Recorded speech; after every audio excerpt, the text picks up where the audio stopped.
Hey guys, Bear here from TGS with another Assassin's Creed Origins Discovery Tour live stream. Overall number 49. Today we have the official last Discovery Tour daily life, which will put me at basically 100% completion of the main game and all of its DLC from an achievement standpoint, as well as every quest and everything that there was possible to do in the game basically. So today we're going to finish out Discovery Tour. There'll be one more stream of this, which I believe I scheduled for tomorrow. During that stream, I will do my own personal tour of the main map and the DLC cities. Probably take up to 2 hours. I'm not going to go into insane amount of detail and talk about history and stuff. Most likely just, take a ride through the town and then set the waypoint and have my horse get to the other locations. Do like a big loop around the main map and then switch out to the first DLC. Spawn in the one city, take a ride around it, then head out to the other city. And, from there we could basically just go into the final one, Thebes, and just take a look around Thebes. That would probably be enough. In the main game I'm exploring Thebes, level 55. We've already completed all of the DLC for the Curse of the Pharaohs, so we don't have to worry about that. Let's hop into Discovery Tour. I'm not sure how long this will take. We'll take a quick look, see what kind of time we add it up to be. First things first, the plan for today is this, then Dishonored 2 achievements. Put me at 1000 gamer score in Dishonored 2, as well as Assassin's Creed today. Dishonored 2 probably won't be a full stream, because it's just an achievement mop up, like 5 achievements I need, but it'll probably take an hour or so. I also do want to say, if you watch this, please like, sub, check out our other content. If you check it out, would appreciate if you leave a like and a comment. Go to our website, thegamersociety.com, vote in our poll. You can also check out our schedule on the website as well and donate via PayPal. Lastly, join our club on Xbox, the Gamers Society Fan Club. Any or all of that would be greatly appreciated. However you do it. Every little thing helps. You can follow us on Facebook and Twitter as well. Eventually, I hope to get an Instagram and stuff set up. Maybe we'll be able to post our, screenshots there in the future that I take in game. I'm also going to post them on the website and stuff like that. So, take a quick look. If you notice, we've completed all of Egypt, Pyramids, Alexandria, and Romans. They all took like 2.5 hours each. I think like these two, then Alexandria and Romans were all like 2.5 hours each, so I'm not sure what to expect here.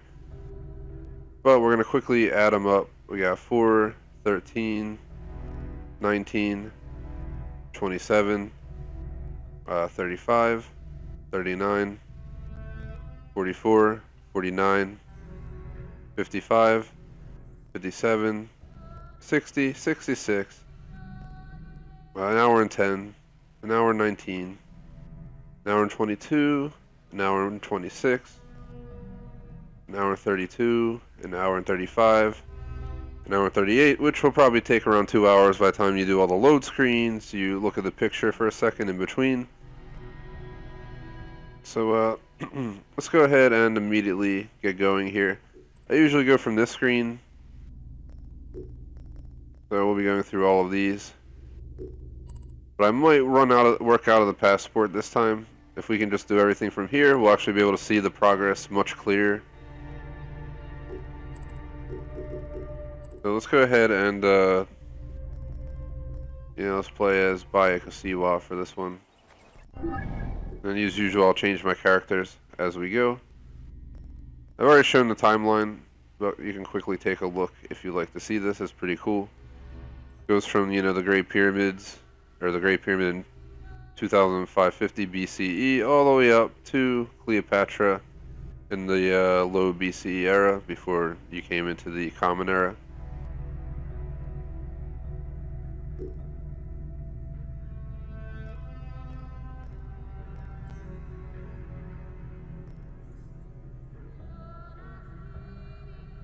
So, TGS presents Assassin's Creed Origins Discovery Tour, Daily Life, all 20 of the tours. We're going to start with Osiris, the First Mummy.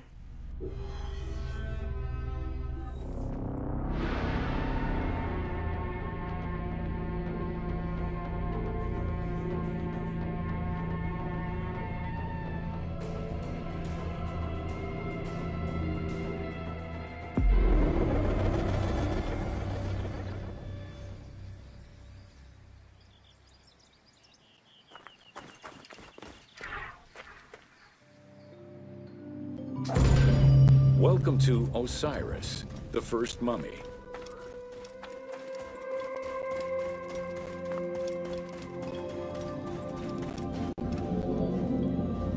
The oldest mummies recovered date from the Old Kingdom, though Egyptologists believe that mummification was in use much earlier than that.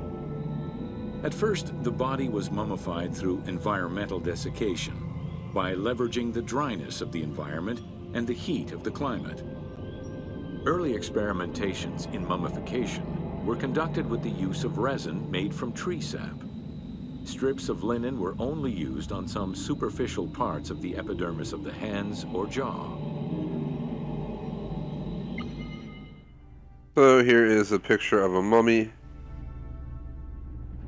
and the text on the left.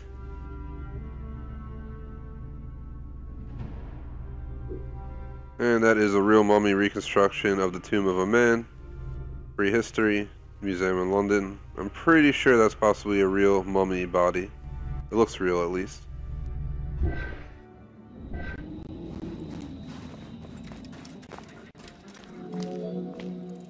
Ideologically, the will to preserve the body is not explained in any way until 3600 BCE. This is when the Egyptian belief that the body housed the soul was finally documented for modern Egyptologists to eventually decipher. It was not until the arrival of the myth of Osiris in the Egyptian religion around the 5th dynasty that mummification was thoroughly conceptualized. The practice was thereafter grounded in both a mythological and ideological point of view. Here's the 5th dynasty Osiris inscription at King Unas' tomb. So, yeah, it's written like a language but with pictures.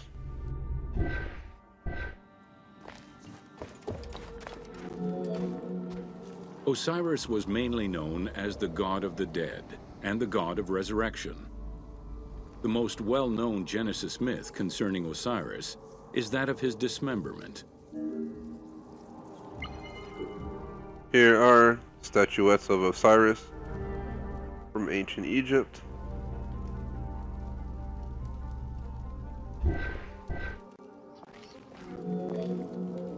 It is Plutarch who gives the most simplified and complete summary of the story. Within Egyptian mythology, Osiris represented the first king to rule Egypt. Jealous of his power, his brother Seth attempted to usurp his throne. After several unsuccessful attempts, Seth succeeded in killing his brother by dismembering him and scattering the pieces of his body all over Egypt.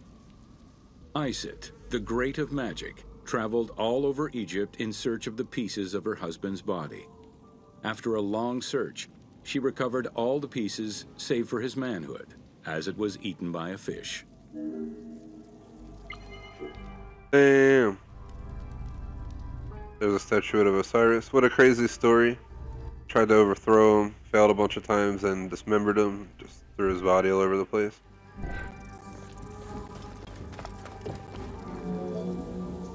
Isit then reassembled the body of her husband by binding it together with strips of linen. Aided by her sister Nephthys, another powerful magician, they gave Osiris the breath of life. This not only brought him back from the dead, but also allowed him to recover his virility long enough to impregnate Isit, thus ensuring his succession before, once more, dying. Thus Horus was born. So here is a statuette of Isis and Horus. I guess she's breastfeeding him.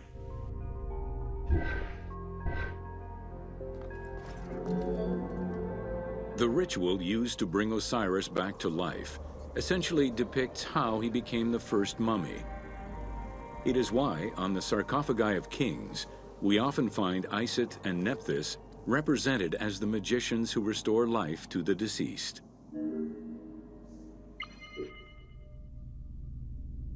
So here we have the consumes offering to Re-Horakti, Osiris, Isis, and Nephthys.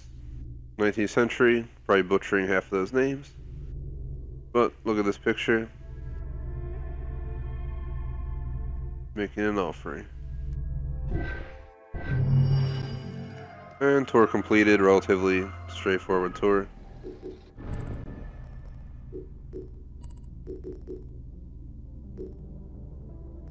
So now we're off to Mummies of Ancient Egypt, one of the longer ones. Learn about the process of mummification.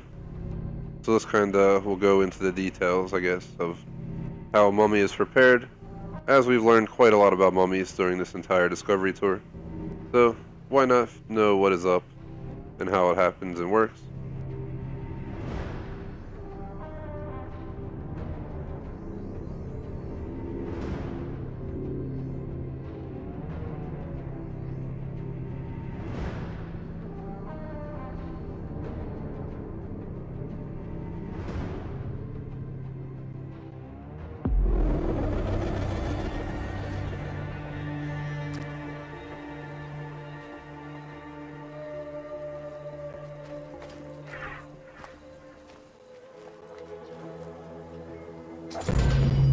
Welcome to Mummies of Ancient.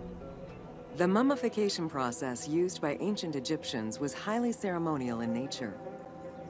The different types of mummification took into account the social level and richness of the deceased and even included animals. The most expensive was that reserved for the pharaoh and the royal family, as well as some of the wealthiest members of the court. So here's the Book of the Dead belonging to Consumes. Pretty sure it's the same picture we saw before.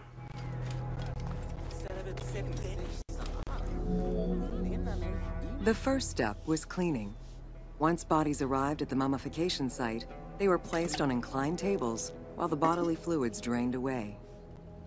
They were then cleansed by priests until they were deemed ready for the purification process.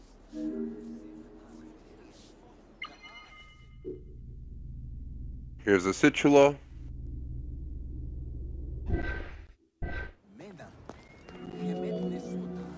The purification of the body began with a libation from sacred water. The priest then fumigated the body with terebinth resin. After the ritual cleansing, priests used oils, spices, and all kinds of essences to further purify the body of the deceased. Finally, all body hair was meticulously removed. Here is a Nemset libation vase, 18th dynasty.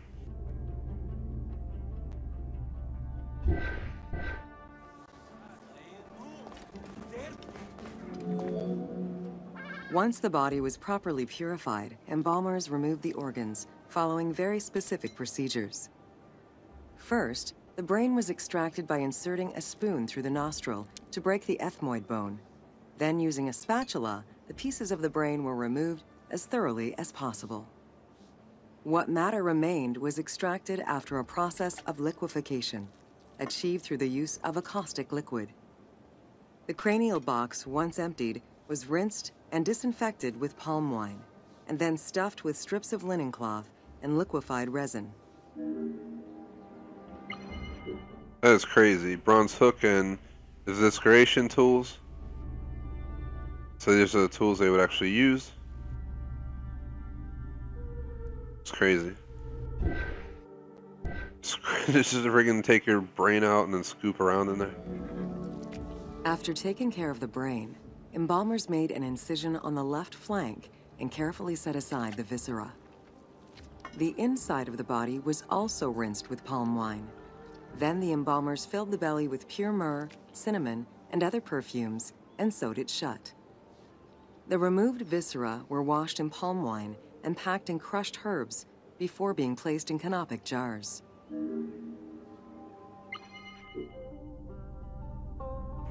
Here is an embalming knife with an Anubis figure. Look at that knife.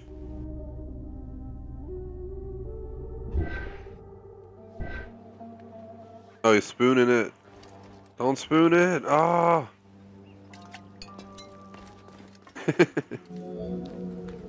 Canopic jars were placed close to the sarcophagus or kept in a chest nearby. At first, the viscera were wrapped in tissue and placed in the vases. As the ritual requirements became more elaborate, ointments, spices, and even water and natron were added to the process. Here is a canopy box of King Sebejemsov II. Sorry for my poor understanding of these words, but I have no idea how to say half of them. Towards the middle of the New Kingdom, canopic jars assumed the appearance of the four sons of Horus. They were known as the protectors of the viscera. These protectors had their own guardians, each a goddess of the dead. Imseti, the human-headed god, protected the liver and was protected by the goddess Iset. Hapi, the baboon-headed god, protected the lungs and was protected by the goddess Nephthys. Dumut-F, the jackal-headed god, protected the stomach and was protected by the goddess Neith. And finally, Kebesenuef, the falcon-headed god, protected the intestines and was protected by the goddess Selket.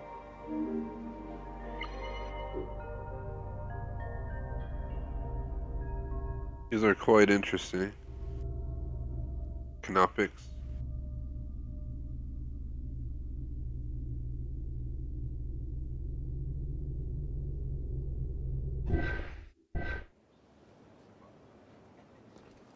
You know, this is my religion. Having the versions of those painted would be pretty cool. Collectible pieces. Natron is a naturally occurring mineral found in evaporite. These sedimentary rocks are made up of mineral salts and were generally mined from lake beds in Egypt.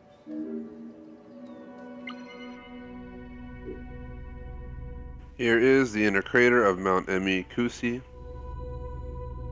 in Chad.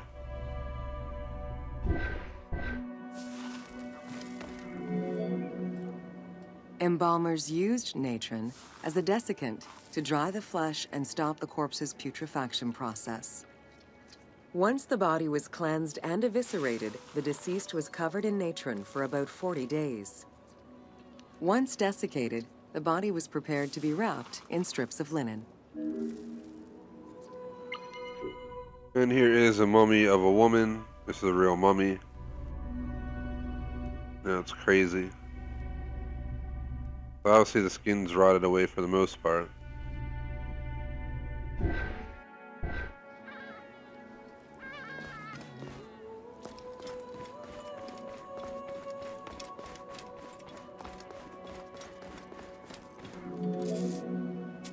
Once the body was fully desiccated by the natron treatment, embalmers oiled, painted, and sometimes even added hair extensions or a wig. They often used a henna-based antiseptic preparation to give the body a more colorful and lively appearance while preparing it to resist molds and fungi.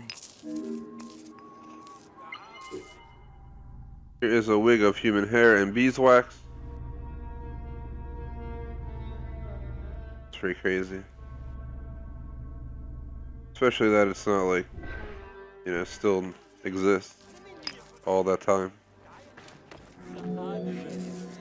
Next came the phase which gave mummies their most well-known appearance, the wrapping. Originally, each part of the body was wrapped separately. Men had their arms crossed on their chests, while women had the right arm folded over their breasts and the left arm stretched along the body. However, techniques evolved over time. Eventually, the body as a whole was wrapped with limbs alongside the body, and increasingly sophisticated and different techniques of weaving flax bands were developed. So, mummy of a man, 1st millennium BCE. It's a real mummy.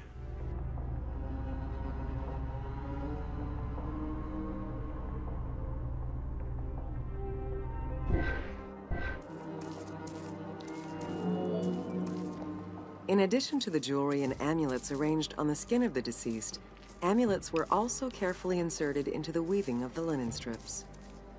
Each amulet was linked to a myth or to an ideological belief related to rebirth. Here are the amulets.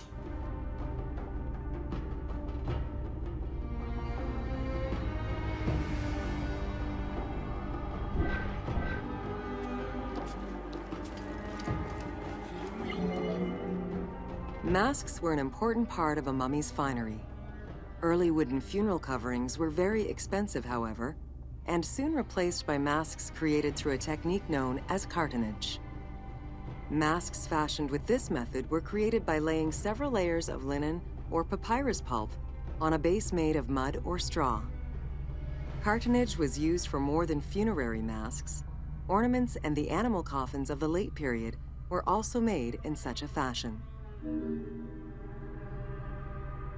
So, you have a cartonnage funerary mask of Sajirudi.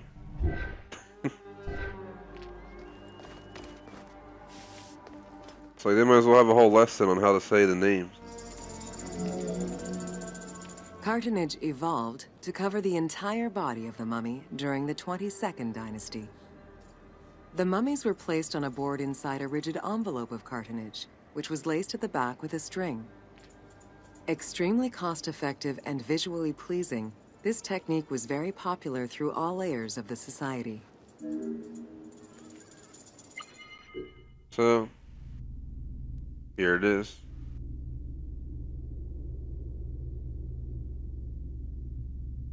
The pastry.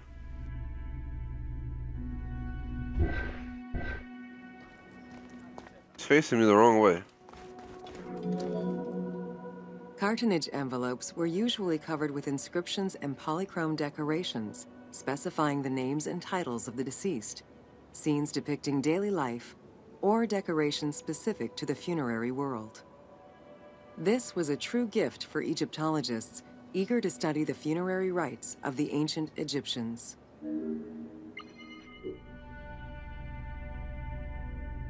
Here is a sarcophagus.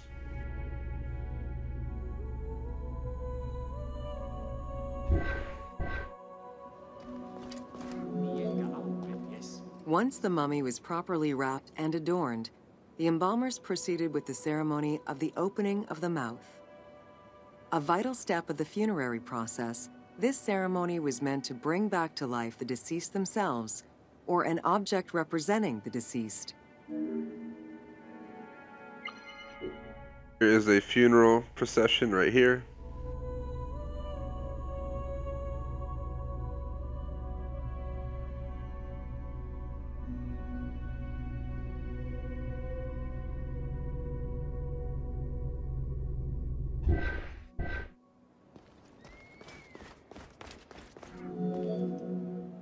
There were no less than 75 different stages for the opening of the mouth. It required the application of the same oils, ointments, spices, and perfumes used during the mummification process. Makeup was sometimes part of the process as well. Here is a model of the opening of the mouth ritual equipment.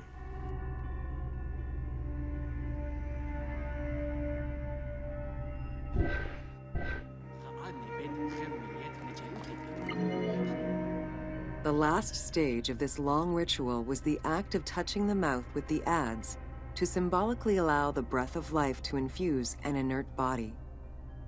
Its performance was reserved for a very specific set of people: priests who wore the mask of the god Anubis, a close relative of the family, or by the heir to the throne. Book of the Dead, 18th Dynasty. And that completes our Mummies of Ancient Egypt tour.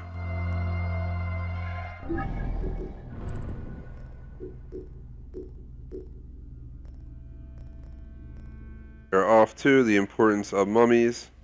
9 stations, 6 minutes.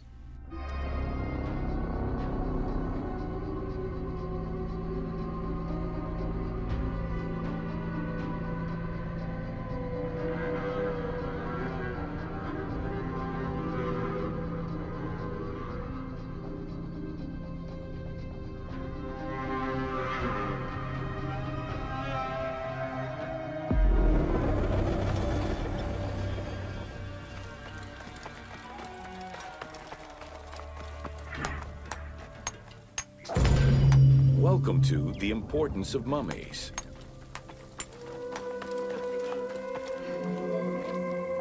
The first hieroglyph for embalmer appeared in pyramid texts of the Old Kingdom, It is likely that embalming was a trade that progressed alongside the evolution of ancient Egyptian funeral practices. While we still know nothing of how embalming came to be a profession, we do know that embalmers had a hierarchy, and that each embalmer specialized in a specific phase of the mummification process. There's a drawing depiction, the Egyptian embalmers, mummy and coffin. See, they had all different, tasks. The one guy's holding whatever I guess the other guy's using. Some kind of oil maybe. The other guy's like painting.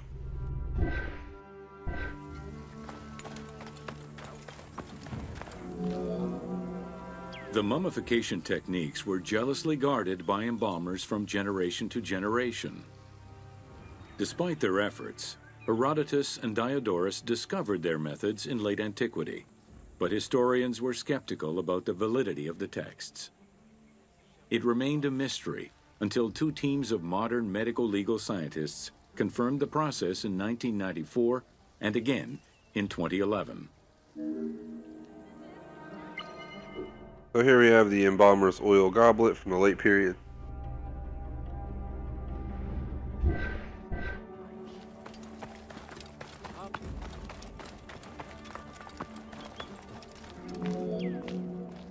The Uabet, meaning the pure place, was where the embalmers mummified the bodies of the deceased.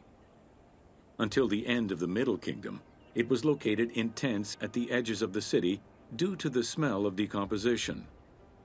In the New Kingdom, however, the Uabet was located within the city limits, though still in open-air spaces. In the same way that the practices and techniques of mummification evolved, so possibly did consideration towards embalmers within ancient Egyptian society. So here is some embalming equipment from the late period.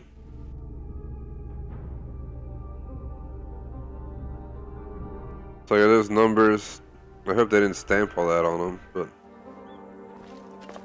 damaging the items, but yeah. The pharaoh had access to the most elaborate of mummification rituals.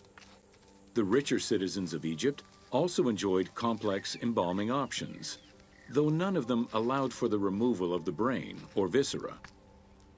After purifying the body, embalmers injected a liquid through the rectum, sealed it, and allowed the mixture to settle. They then plunged the body into natron for up to 40 days.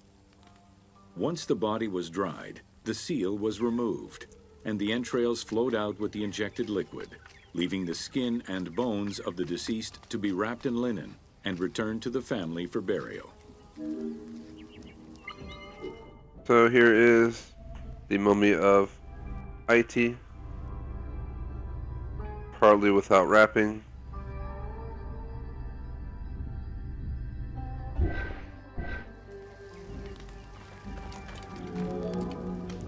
The least costly embalming option was for the embalmers to simply inject a product called surmaya and immerse the body in the natron for up to 40 days before handing it over to the family. For all those who could not afford any embalming process, desert burials offered a pauper's alternative to preserve the bodies of the dead.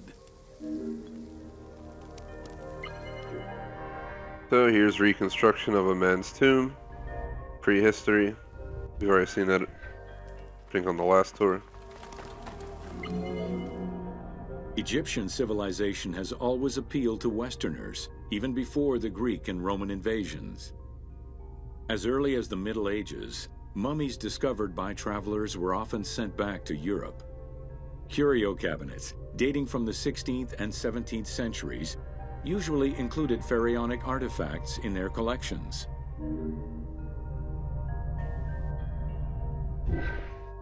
Dang.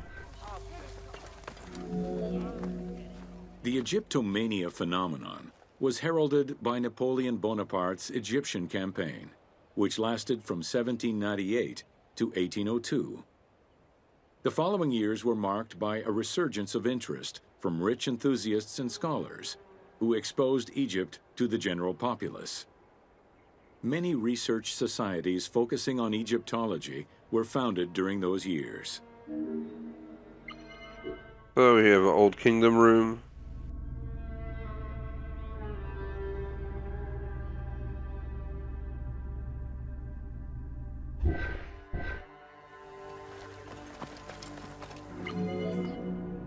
By 1868, mass tourism began in Egypt under the aegis of the Cook Agency. The rich would indulge in leisure trips to Egypt and bring back mummies. Upon their return, they would organize evenings that consisted of unpacking mummies and removing strips of linen and amulets layer by layer. These were considered the shining cultural events of the season. The Egyptian collections of many a museum were founded as a consequence of this mass pillaging.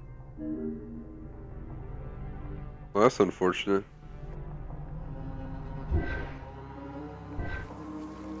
But leave the personal law.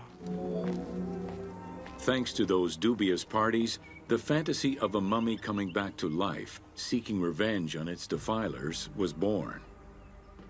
The mummy malediction myth has remained steady in popular culture ever since, particularly in written media and cinema.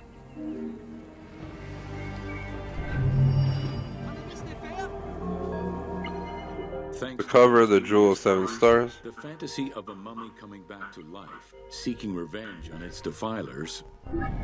Tour complete though. We are off to amulets and rituals.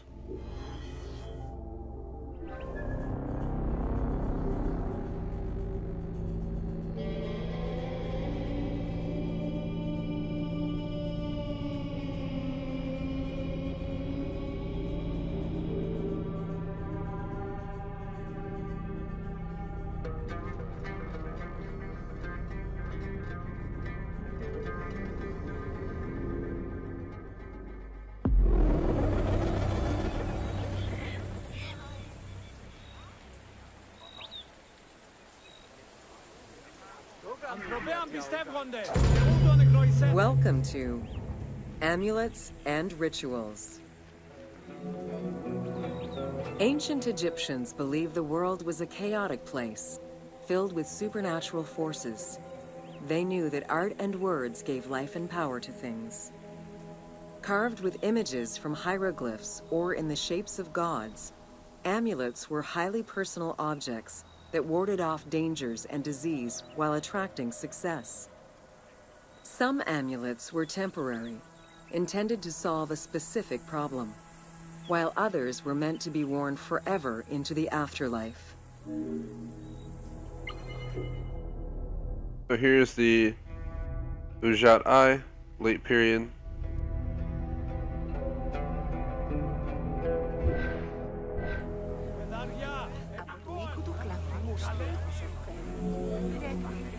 Priests would infuse amulets with magical energy during religious ceremonies, imbuing them with protective magic to safeguard against supernatural powers.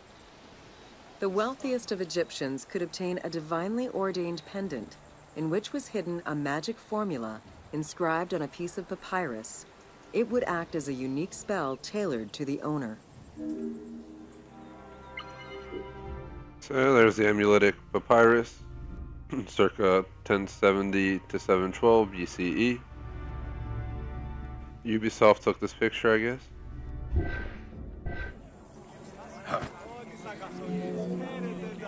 Religion was so important to ancient Egyptians that it permeated every aspect of their daily lives.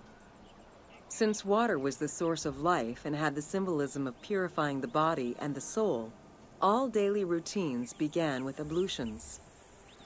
Personal prayers to the gods were sometimes written or spoken, with family prayers passed down through generations.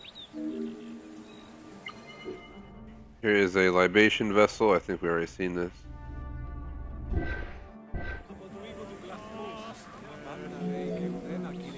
There was a complete calendar of each of the religious days, both good and bad, illustrating the appropriate daily rituals. Along with wine, milk, and ointments, offerings to the gods consisted of small amulets to life-size statues and family shrines. During the Greco-Roman period, offerings to the gods consisted of mummified animals, cats for Bastet, dogs for Anubis, and birds for Thoth. So here are mummies of cats. Real cats are in those. That's pretty crazy.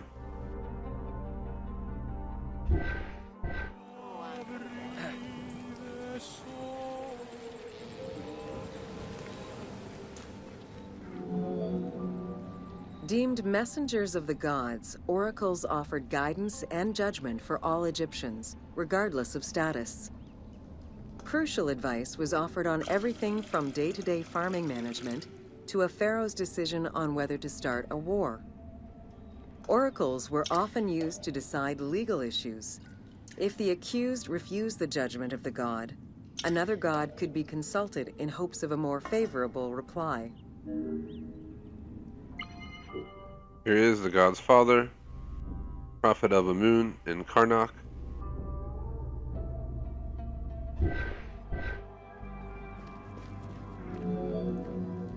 It was oracles that guided the Greek sailor Batos to the coast of Libya, where he founded a colony known as Cyrene.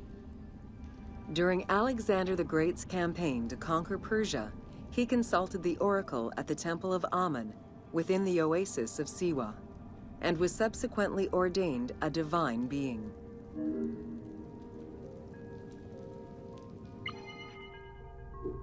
Here is Siwa aerial view of the Temple of Amun.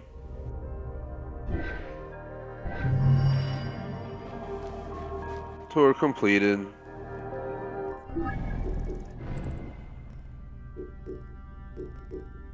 We're officially off to temples and rituals of ancient Egypt.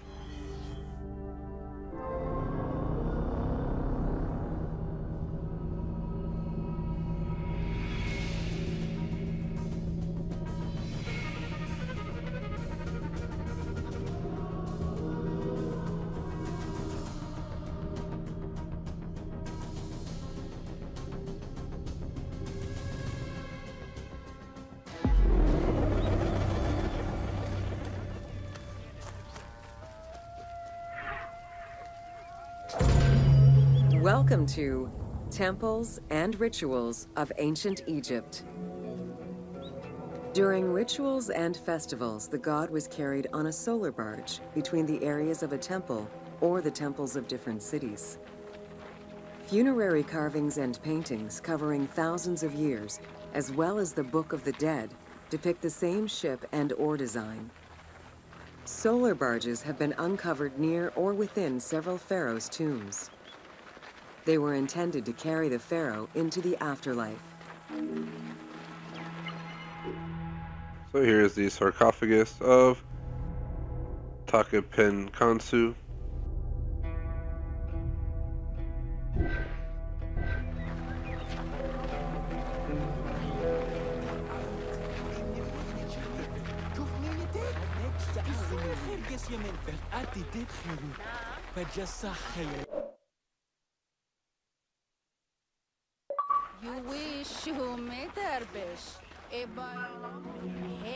Ancient Egyptians believed that Ra, the sun god, traveled the skies in a boat known as the solar barge.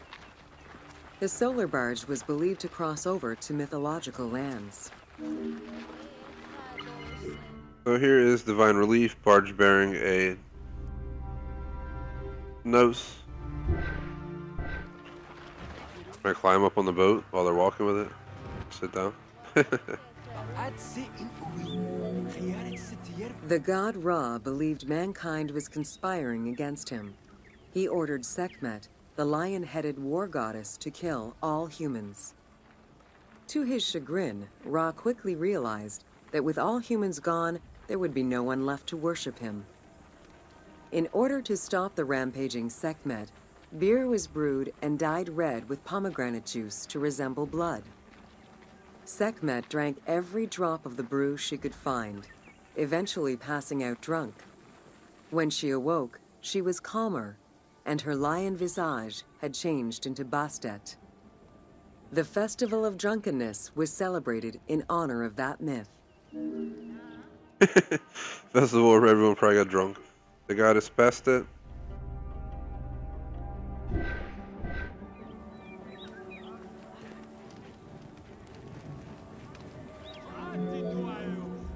Unlike the daily rituals that took place in the temple and were performed by priests, festivals allowed the entire population of the city to participate. Festivals helped mark the passing of the seasons in the agricultural calendar. In reflecting the cycles of life, festivals offered a sense of consistency and structure for the regular citizens, thus reinforcing the sense of order that pharaohs were to provide for the citizens of Egypt as part of their godly duties. So here's the chamber of Thutmose. Rituals that took place in the temple and were performed. Sorry for restarting the voice. Festivals allowed the entire population of the city to participate. The importance of these festivals is demonstrated by their longevity. Records show that Osiris festivals occurred for more than 2,000 years. Some festivals serve to reinforce state control and promote the king's reign. Both the Opet and Sed Jubilee festivals were specifically intended to celebrate the renewal of the king's power. So here I have the statue of Nebet. So Nebhe Petre. So Jesus. I just butchered these guys. Nebhe Petre and Mentu Hotep. Mentu Hotep's easy. Nebhe Petre is a little bit more difficult, even though it's probably wrong. Jubilee garment.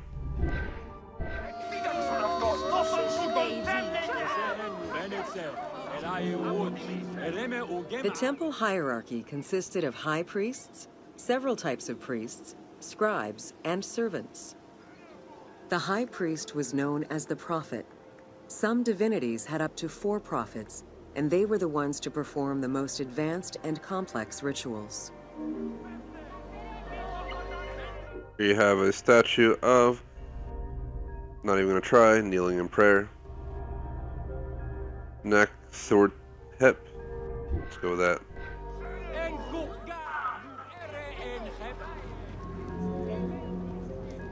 Egyptian priests were not confined to solely religious tasks, and in fact had crucial roles in Egypt's administration, most of which served to reaffirm the pharaoh as the proper vessel for the gods.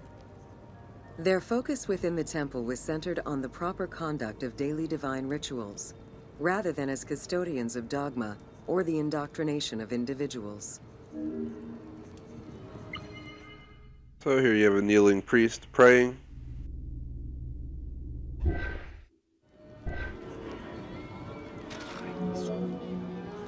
Scribes were custodians of the sacred sciences. Some priests were associated with the funeral rites and were considered the group with medical knowledge. The servants of the Ka were low-ranking priests who carried food and offerings in funerary rituals. Lector priests were distinguished by their ability to read, and their main duty was to recite specialized religious texts in both temple and funerary rituals. So here you have the seated scribe.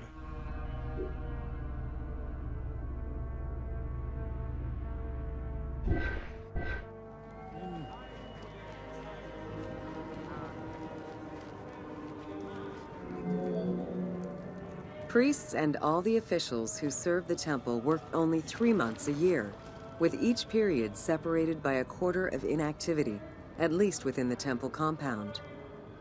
Each outgoing group handed over the temple and their tools to the newcomers.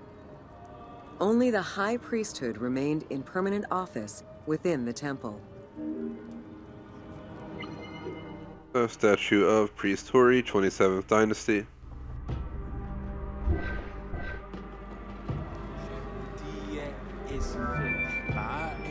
The most sacred part of the temple was referred to as Jeser Jeseru, the Holy of Holies.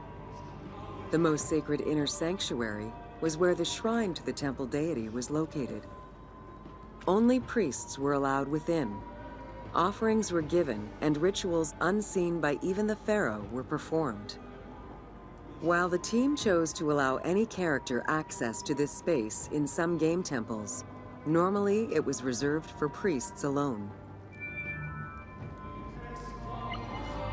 So here's Edfu, Temple Sanctuary, Ancient Temple Naus. Nectanebo first.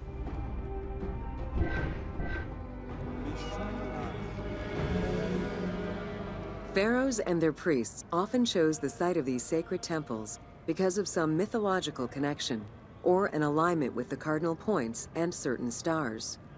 Once selected, a foundation ritual was performed.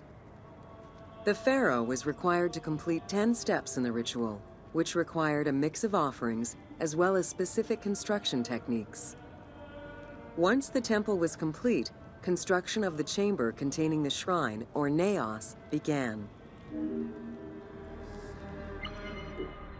So here's a foundation plaque for a temple dedicated to Hathor.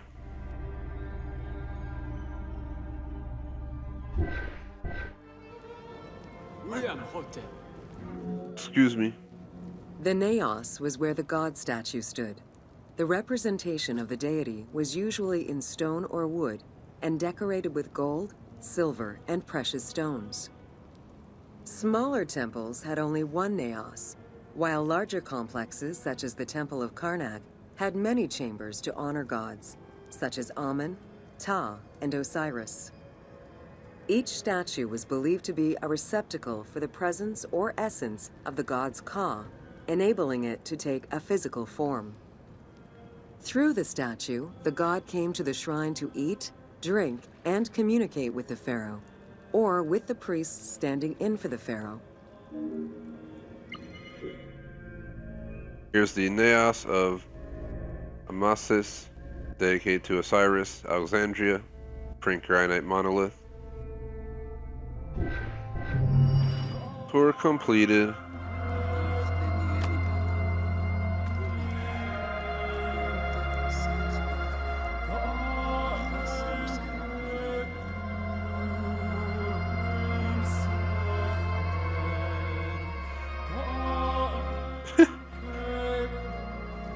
Miles is actually, this guy's actually just down here doing this.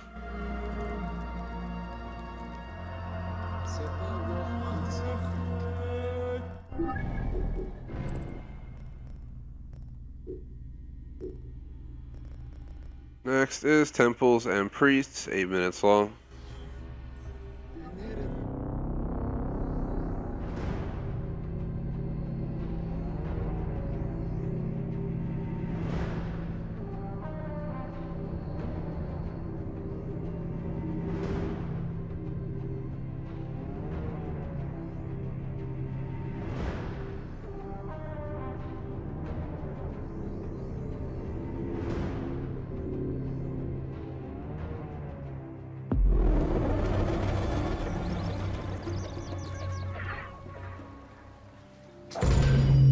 Welcome to Temples and Priests.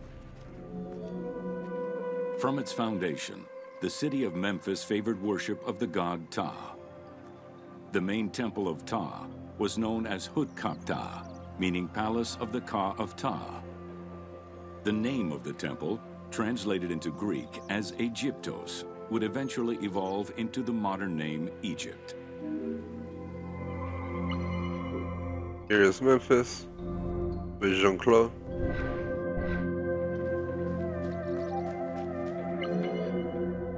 Temples were the center of religious, political, and economic life in ancient Egypt. These sacred places were viewed as the literal home of the gods and goddesses. As such, every aspect of them required care and reverence, all of which was accomplished through elaborate ritual. So here is Hermopolis with its temple.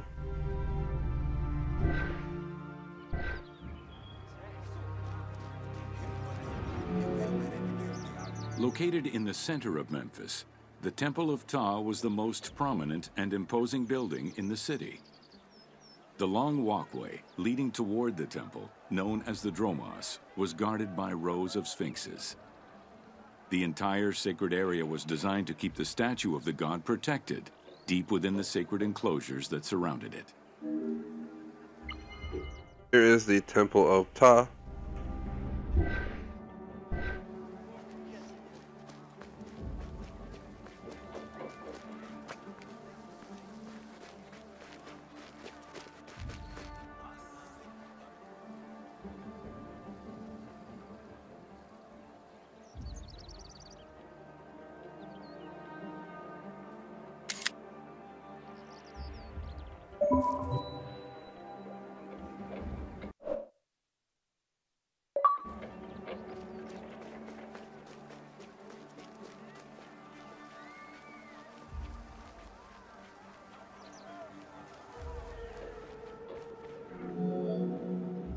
The dromos opened into a courtyard, with a surrounding portico graced with columns carved to resemble palm trees. During special festivals, the general population was allowed to enter this location, but under no circumstances would they be allowed into the sacred spaces beyond the courtyard.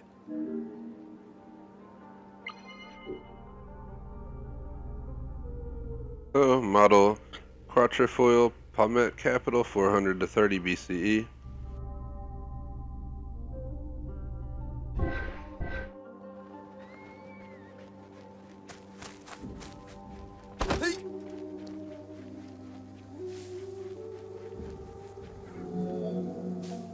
The Memphis Alabaster Sphinx was discovered in 1912, almost completely buried in water and sand. 8 meters in height and weighing in at roughly 90 tons, it is still mounted on its original pedestal. Though it is called the Alabaster Sphinx, it was in fact carved from common calcite rock, which is similar in appearance and texture to alabaster. So here is, near the remains of Memphis, stands the Alabaster Sphinx, Egypt, 18th dynasty.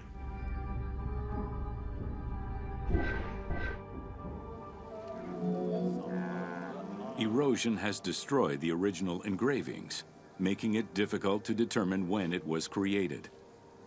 Egyptologists believe that its facial likeness resembles Amenhotep II, and so it could have been sculpted somewhere between 1700 and 1400 BCE. It is believed that this monument once stood outside of the Temple of Ptah and was integrated into subsequent extensions to the complex. Here is the Sphinx of Amenhotep II.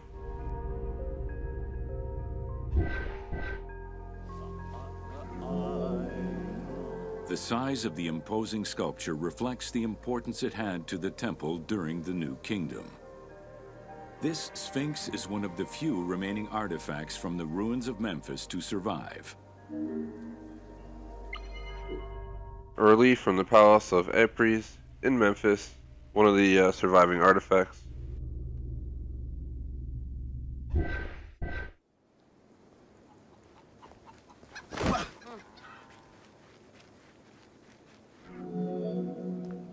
In Egyptian culture, some animals were associated with gods, while others were considered to be living gods.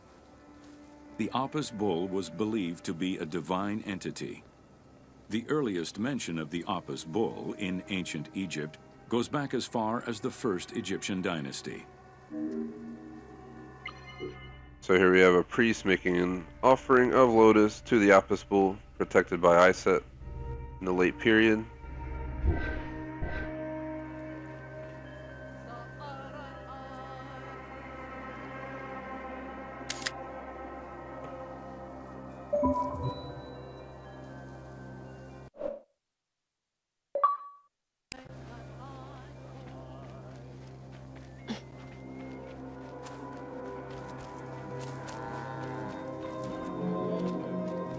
Originally the symbol of fertility, the Apis bull was linked to the god Ra, with the image of the sun carried between its horns.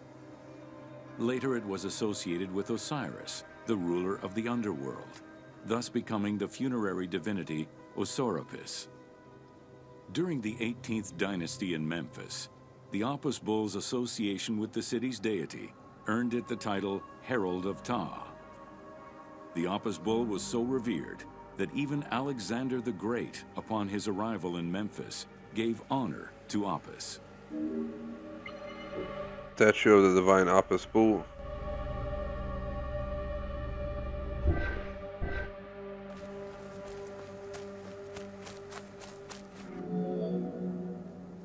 The Apis bull lived with its harem in a sacred barn located in an enclosure in the Temple of Ptah. Each bull bore 29 signs representative of its divinity. Among them, the bull had an eagle-shaped mark on its back, a double tail hair, and a scarab-shaped mark under the tongue. The signs were intended to correspond with the lunar cycle. After its death, Egyptians would search for its reincarnated form among the livestock. Here is the Apis bull.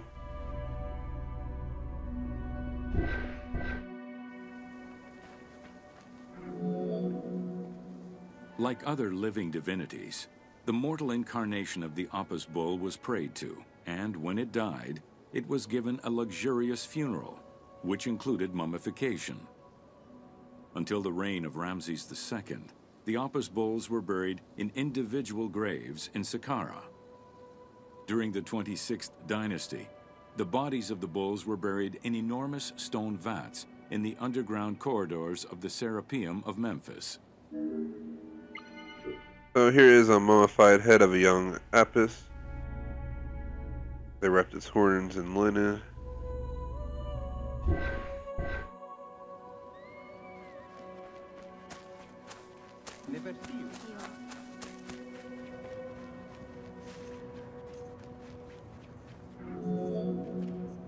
Ancient Egyptians believed that temple rituals were essential to maintain order in the cosmos and allow communication between humans and gods.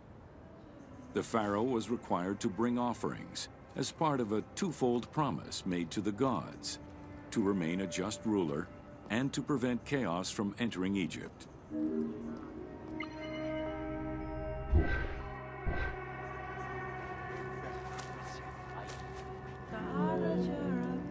Details of the ceremonies found on temple walls provide a thorough overview of the stages of the daily ritual.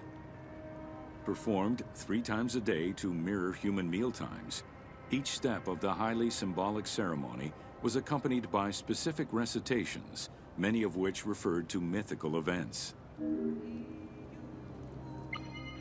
So here's a papyrus showing ritual scenes performed by a divine worshipper circa 900 to 800 BCE.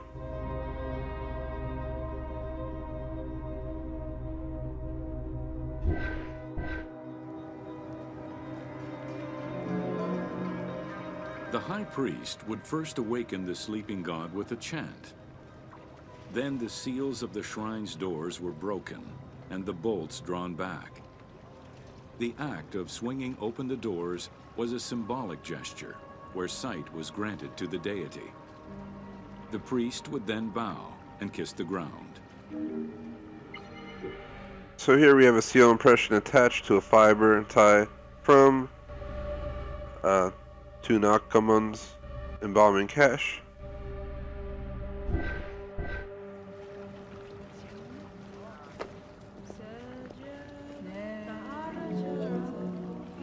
The god was then washed with incense-infused water and its mouth rinsed with mineral salts. The cleansing was followed by adorning the statue with jewels and royal garments. The final ritual required the priest to sweep away any footprints in order to prevent evil from approaching the god. Again, the libation vessel, seen quite a few times now.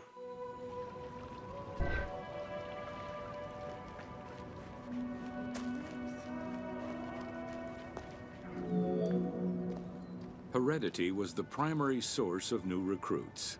Rarely was an outsider allowed this position. At the top of the temple hierarchy was the high priest. Each temple dedicated to a god had at least one high priest devoted to its care and service.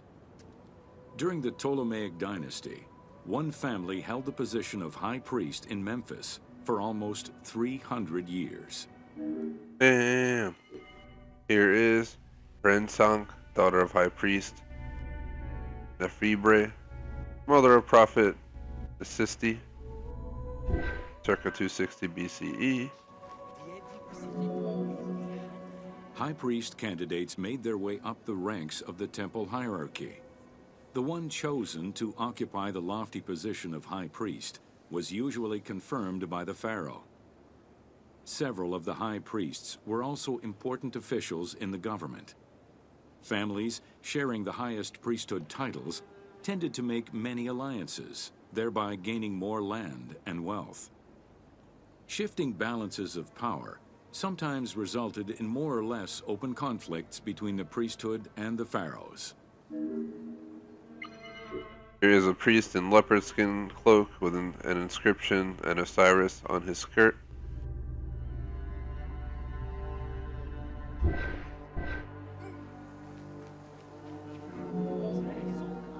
In the 21st dynasty, Thebes became the capital of an almost entirely theocratic government. The city was headed by king priests who spoke and governed in the name of the god Amun, in open opposition to the ruling pharaohs. These king priests caused a massive decentralization of power, known as the Third Intermediate Period.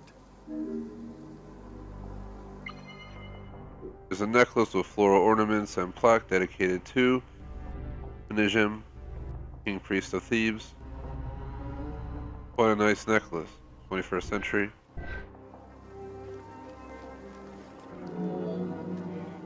The educational institution in ancient Egypt was known as the House of Life. Attended by the offspring of the elite and the clergy, it was a place tailored to the social status of its attendees. The earliest references to this type of institution date back to royal decrees of the Old Kingdom. Here you have a statue of Nektharep kneeling in prayer.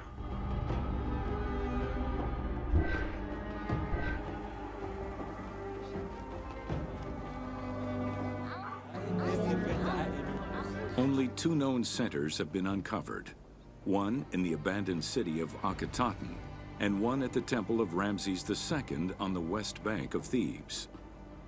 Inscriptions uncovered in those locations mention the names and titles of people who were connected with the House of Life, such as a chief physician and many scribes.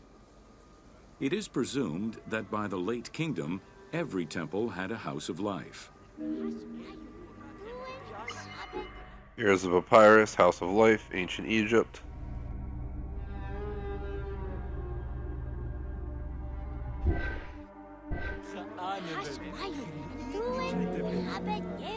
The House of Life offered training for the elite, destined for occupations such as astronomers, doctors, veterinarians, diplomats, architects, translators, or theologians.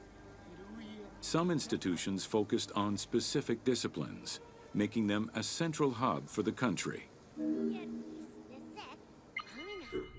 Here is astronomy papyrus of Eudoxus, 2nd century BCE. It's cool to look at, but like I know most of us, like 99% of us, have no idea at all what it says. Not limited to instruction for young students, the House of Life was a source of reference for many scholars, with rooms dedicated to papyri of many disciplines. Because papyri were preserved there, the Greco-Romans referred to the House of Life as a library. Here is a scribe's tablet from 664 to 332 BCE.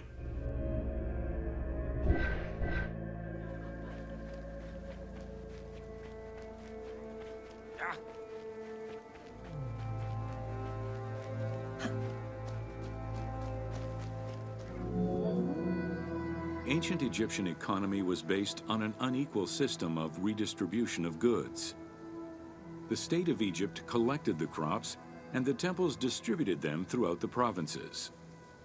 Since the only people capable of counting and ensuring a fair redistribution were the educated scribes, this meant that the temples played a pivotal role in this process.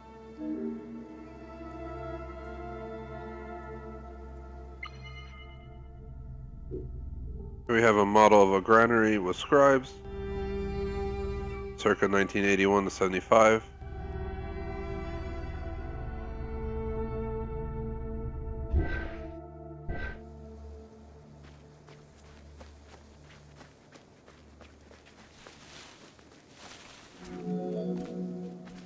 There are records of pharaohs making offerings of large tracts of land and animals to temples in order to maintain their favor.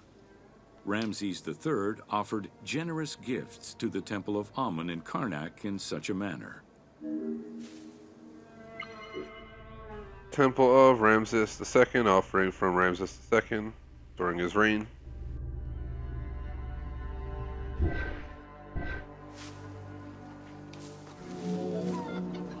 Palaces, warehouses, and granaries were built inside the temple compound to better control the redistribution of goods. The size of the recorded numbers of goods, combined with every other function filled by temples, only serves to confirm their might as economic, religious, and political centers of power within Egypt.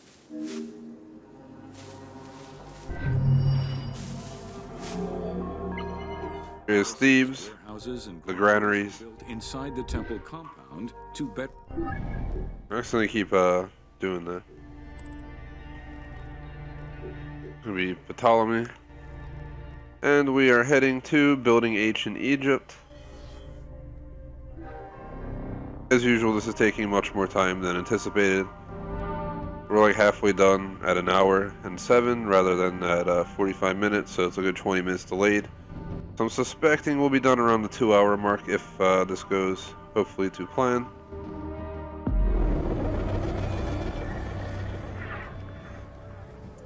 Building ancient Egypt, 8 stations in the Horus Nome. Welcome to Building Ancient Egypt. Constructed with bricks made of mud, most ancient Egyptian buildings were not permanent. Only religious temples and funerary monuments were meant to stand the ravages of time. For these very important structures, Egyptians used limestone, sandstone, and harder materials, such as granite, quartzite, and travertine. These heavy stone blocks were so prized that they were often transported from quarries located hundreds of kilometers away.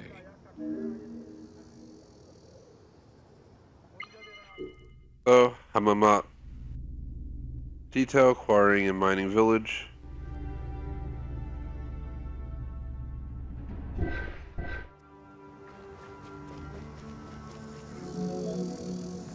Limestone was common and easy to extract from quarries on the east bank of the Nile. This particular limestone had marine fossils in it, however, preventing it from being easily decorated and polished.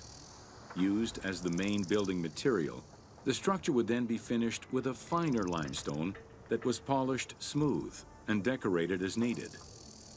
Limestone was used for the building of the first pyramids and for most of the religious buildings of the Old and Middle Kingdoms. Oh, here we have the Temple of Ramses II. Same offering picture, I'm pretty sure.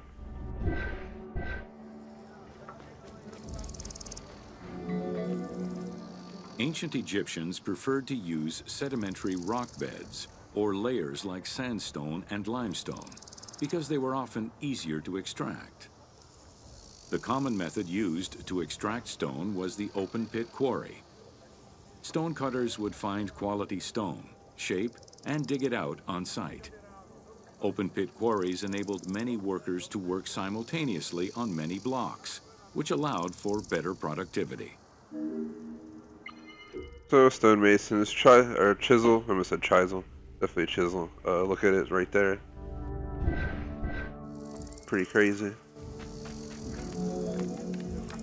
Workers would draw a large grid directly on the stone's surface, taking care to leave a space between the blocks.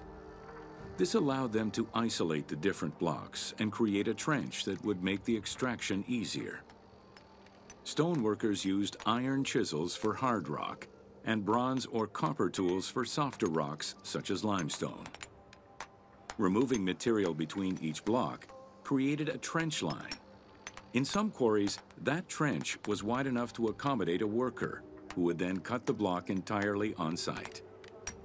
For harder rocks like granite, workers cut a series of holes and hammered wooden wedges into them.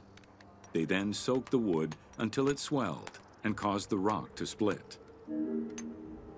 The bird just like flew through the rocks. I just want to point that out. So here's Quarries by Jean-Claude.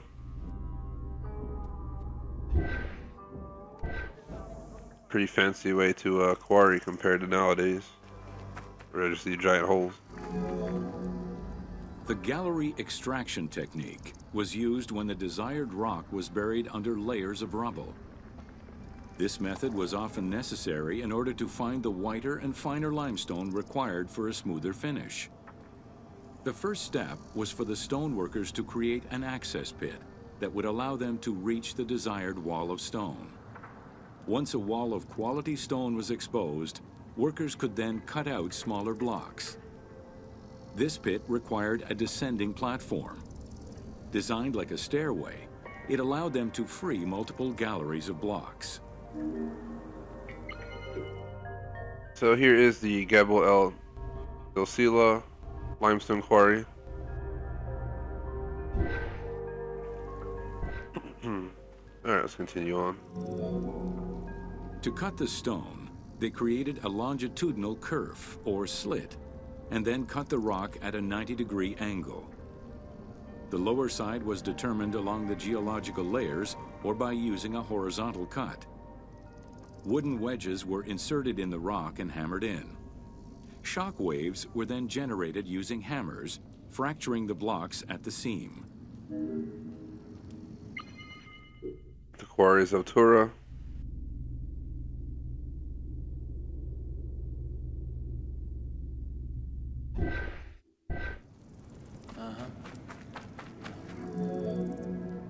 To maintain the stability of these mining pits over the course of quarrying, workers would leave support sections of unexcavated rock.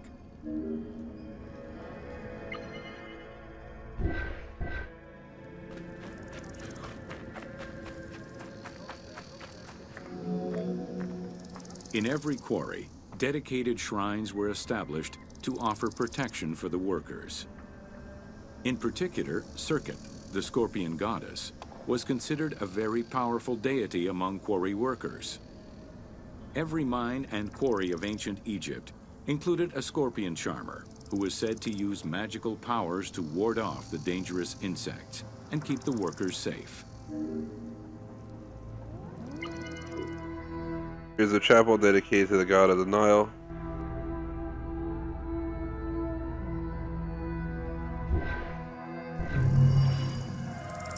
Tour completed. Pretty interesting stuff. It's time for Kenmu to come out for a tour. Where we're heading to, workers and transport, 9 stations, 5 minutes.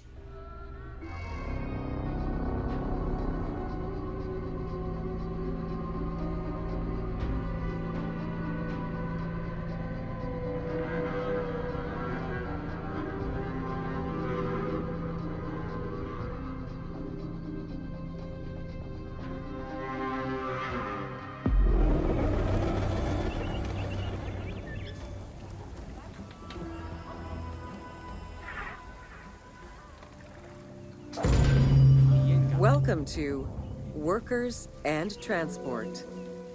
Whether workers were employed for the pyramid construction or at the quarries, the government supplied food and housing. Workers for the pyramids and royal necropolises were housed in more permanent villages, such as the famous Deir el-Medina. Quarry workers had more temporary lodgings. All skill levels were needed and utilized, from basic work hands to prepare the gypsum, to brickmakers and sand carriers, to skilled stonemasons to shape the blocks. Here's Deir el-Medina, Set Ma'at, the place of truth.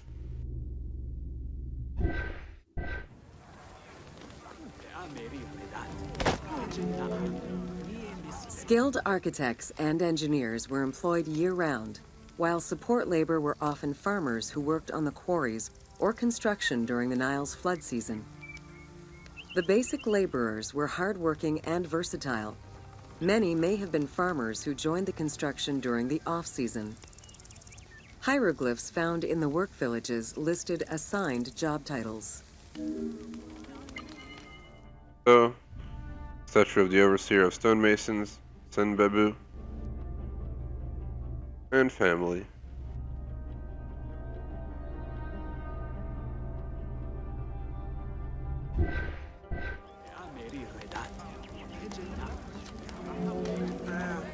Archaeological research shows that no food was stored or prepared on site, but instead workers received abundant rations of bread, beer, and meat. These rations were taken care of by an administration outside the village. Medical treatment was also available for those who were injured. So, large oval storage basket, 18th Dynasty. Bunch of stuff in there.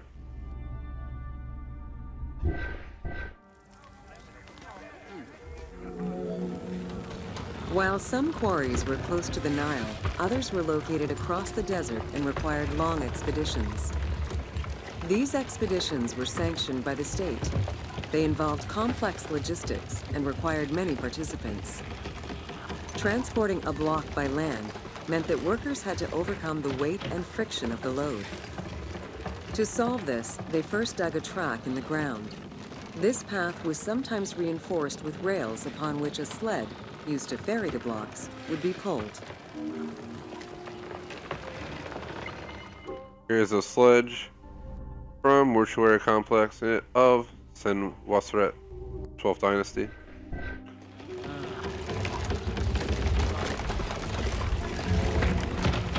Whenever possible, blocks were toppled from a higher elevation onto the sled.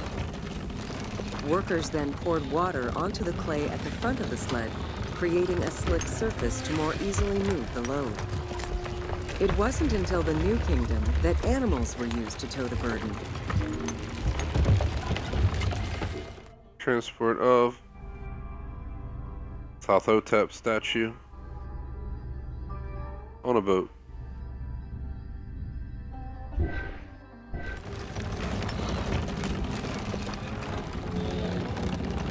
During flood season, the Nile was at its largest and deepest, which allowed the transportation of the heaviest and biggest loads. Quarries close to the river had troughs dug out to deliver the stones to the shoreline. Harbors and wharfs situated at the river's edge allowed the transfer of materials and supplies. Harbor warehouses accommodated additional stocks of stone so that they were available for the winter sailing season.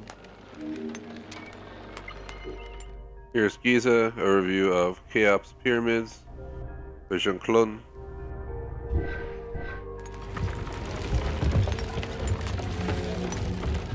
The Uwadi al-Jarf papyri detail a limestone load intended for the Khufu pyramid that weighed in at 70 to 80 tons, or 30 blocks. One papyrus is a fragment from a foreman's notes, taken while working on the Great Pyramid. It details the transportation of limestone blocks from the Tura quarries to the construction site of the pyramid. The other papyri are shipping logs containing archives of the sailors assigned to sail the Red Sea and the Nile. Here is a papyrus telling the daily lives of port workers.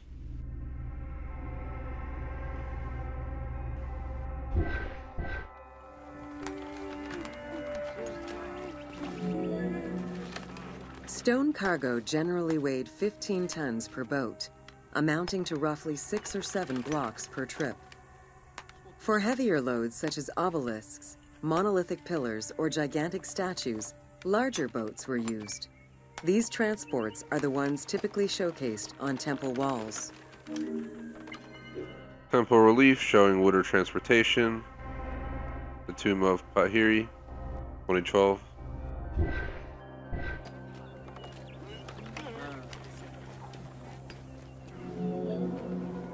River transportation was the most efficient way to ferry stone blocks between the quarry and the construction site. Blocks were transported by flotillas of several types of boats. The most detailed illustration of transport by river is a relief of Queen Hatshepsut's barge with an accompanying flotilla. So here's the inscription from the Terrace Temple.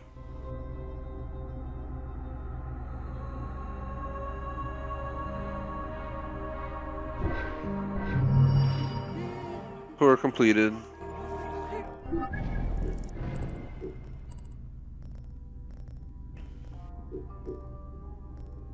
Gonna be Shadia now. We got agriculture and seasons. There are 12 total left here, I believe, from what it seems. We are completing number 9. I think we did some of the longest ones so far.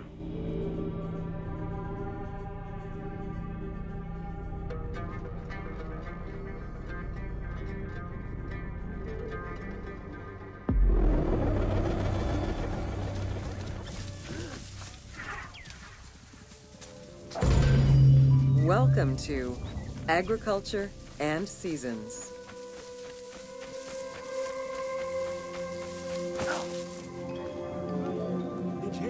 While crops were cultivated in different oases around the desert, most of the arable lands were near the Nile. Two types of cereal grain were cultivated, barley and an ancient wheat known as emmer. These two key ingredients contributed in establishing bread and beer as the staple of the Egyptian diet and the basis of its economy. So here's ripe barley circa 1353 to 1336 BCE.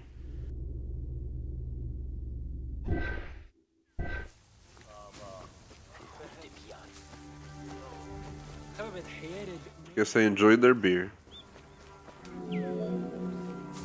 The Ptolemaic era created an agricultural revolution with the introduction of advanced agricultural techniques and new grain types such as rice, durum wheat, and pearl millet. The resulting agricultural mass production greatly increased the economy of ancient Egypt. It also prompted the development of storage and transportation, allowing long-distance trade with other regions. Here is the harvest scenes, Tomb of Mena. Top when they're on the fields and they're prepping to take it somewhere, then they're dealing with it, making grains or whatever they're doing.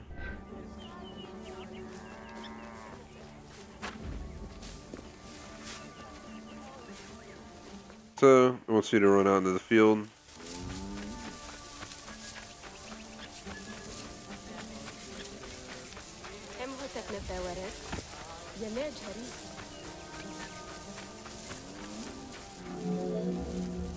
Both bread and beer rations were part of a system of barter payment. The state used those goods to pay wages for those who worked in the quarries and at the construction sites. Beer was so important to ancient Egyptians, they had a goddess of beer brewing, Tenenet. Tenenet is seen in many paintings and sculptures with beer, and women are depicted as the primary beer makers. Tomb Chapel of Ramkai North Wall.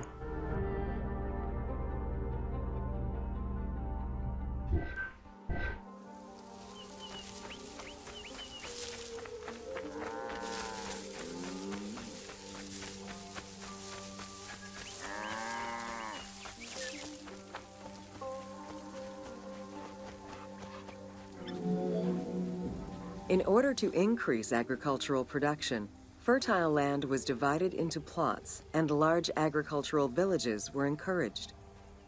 The state and temples were the biggest landowners.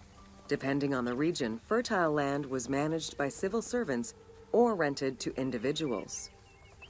Ancient Egyptians relied on rudimentary tools for land cultivation. Soil was broken down with hoes, and wing plows were used to make furrows. We have a maquette of cattle and labor, first intermediate period.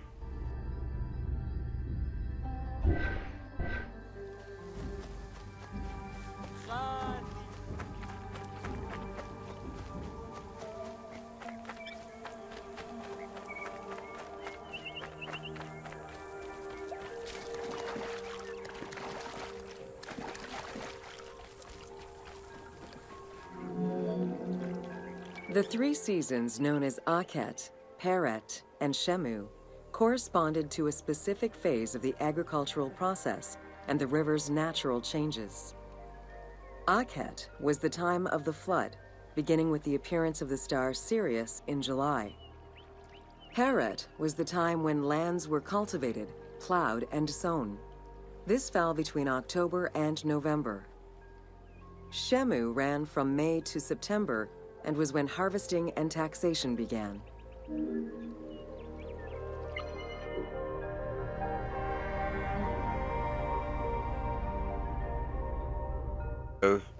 Sennacherib and Nefertiti in the fields of Yaru, 19th dynasty.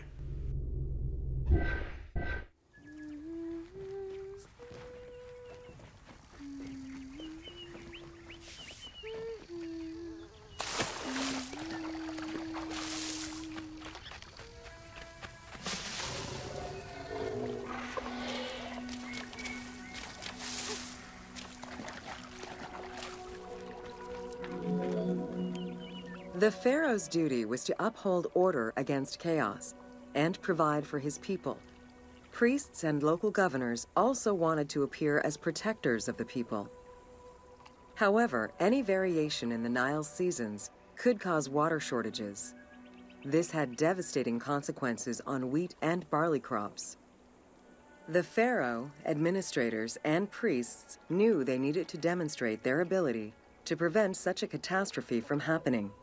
And so they invented the story, which would be inscribed upon the famine stela. So here's a stela of King Intef II, Wahank, 11th Dynasty. Again, I'm very sorry if I'm butchering half of the words, guys. I just have to do my best to pronounce it as we would in English and try to put any twist I've learned, like ignoring the D sound before J's in some names and stuff like that. At least that's how it sounds when they say it. The story begins with the pharaoh worried for his people. The Nile hasn't flooded in years, and his people are starving. In search of the origins of the flooding, Djoser seeks out Khnum, the protector god of the region and the source of the drought. Djoser gives the god offerings and orders his priests to restore the temple of Khnum. These offerings please the god, and the floods are restored. This story was intended to highlight the importance of the deity in everyone's daily lives, while also demonstrating the crucial role that the priests and the king played in feeding and protecting the people of Egypt. So here's the stela of the famine, 3rd Dynasty. And tour completed. Thank you, Shadia, for your time. Unfortunately, you died a horrible way. Now it's Reda, the merchant. We have ancient Egyptian cultivation.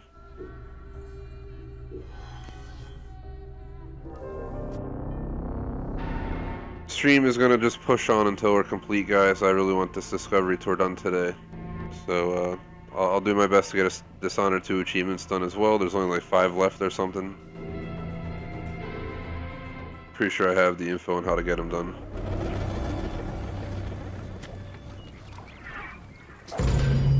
Welcome to Ancient Egyptian Cultivation. The new grain types of the Ptolemaic period required a great deal of water. Farmers needed to ensure they had effective, consistent irrigation. The Nile's rising and receding waters naturally irrigated most of the crops.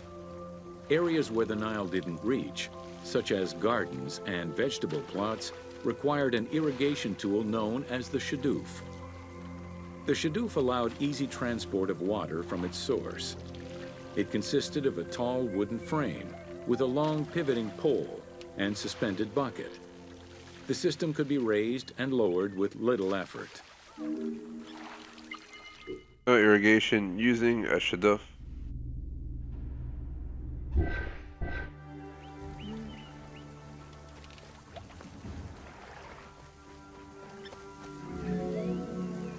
Later, a sakya, or water wheel, was invented. The sakya needed animals to turn the wheel, which rotated buckets through the water. It drew the water to an elevation of 3.5 meters and enabled a great deal of control over the irrigation process. This improvement supplied larger areas and thus resulted in larger harvests. So here's Abydos Sakia. Sheep on the farm.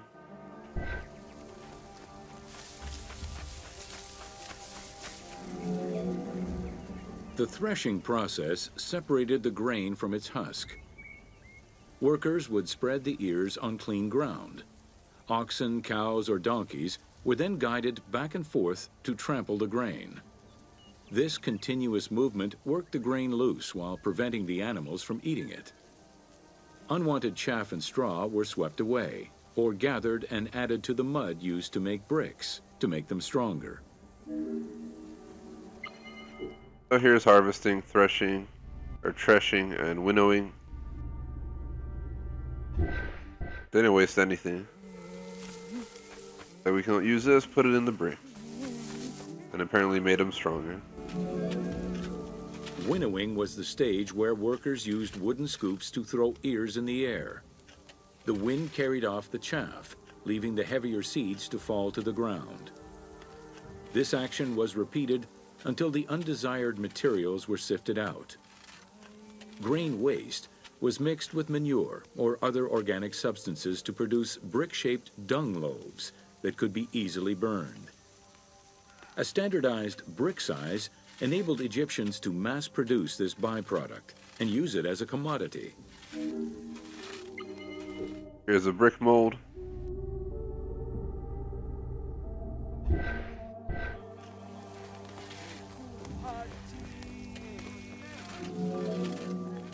Transporting large amounts of grain required ships equipped to carry heavy loads. These goods were moved during the Nile's flooding season, when the river was deep enough for large ships. The transports stopped at checkpoints to accommodate customs and police controls, as well as for technical requirements and weather conditions. So here's a mural, people loading grains on a boat. They're getting ready for transport.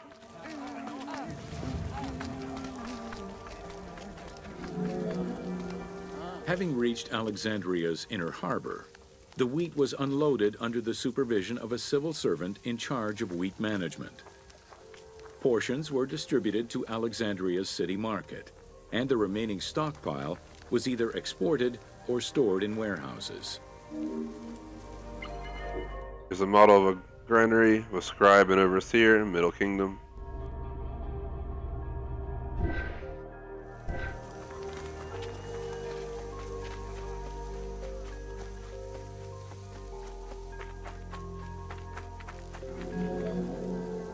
Grain storage facilities were located across all of Egypt.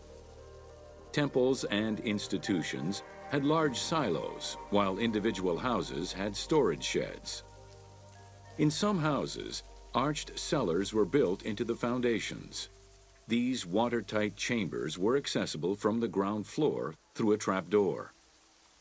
Royal granaries acted as the storehouse and distribution centers, and managed state payments to civil servants, soldiers, and the police.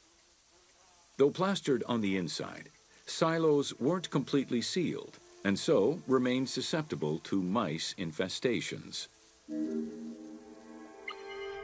Here's a model granary with scribes, a different one.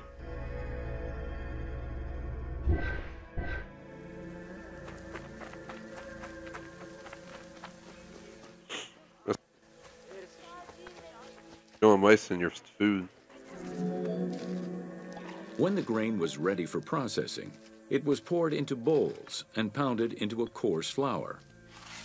That flour was then passed through a sieve to make it of finer quality and further ground between stones. Ancient Egyptians did not stock flour. Instead, fresh grain was portioned out each time to produce flour as it was needed. Dang. Today we freaking buy bags of flour at the food store. Sifting meal, tomb of Rekhmir, New Kingdom.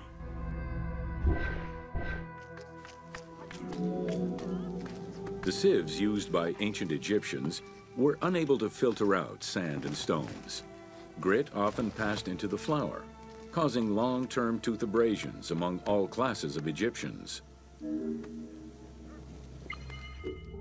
Here's a model from a foundation deposit for Hatshepsut's Temple, New Kingdom. Reminds me of this basket I got in the south of the US near Charleston, where it has like a weave pattern like this, slightly different obviously, but same type of basket. It's pretty cool. Tour completed.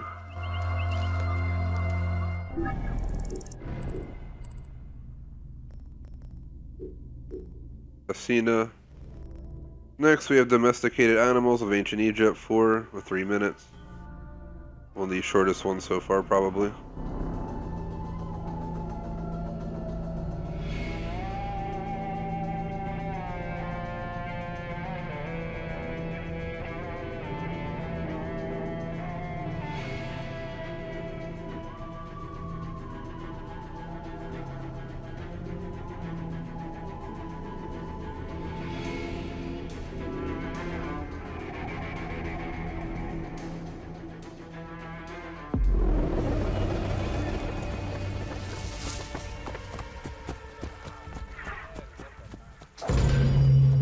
Welcome to Domesticated Animals of Ancient Egypt. Agriculture and domesticated livestock were introduced 6,000 years ago. Archaeologists have found traces of cattle, donkeys, pigs, and dogs. Dromedary are thought to have been introduced during the Persian invasion. Here's a relief fragment with King Khufu's cattle. I mean, you need some good food, man.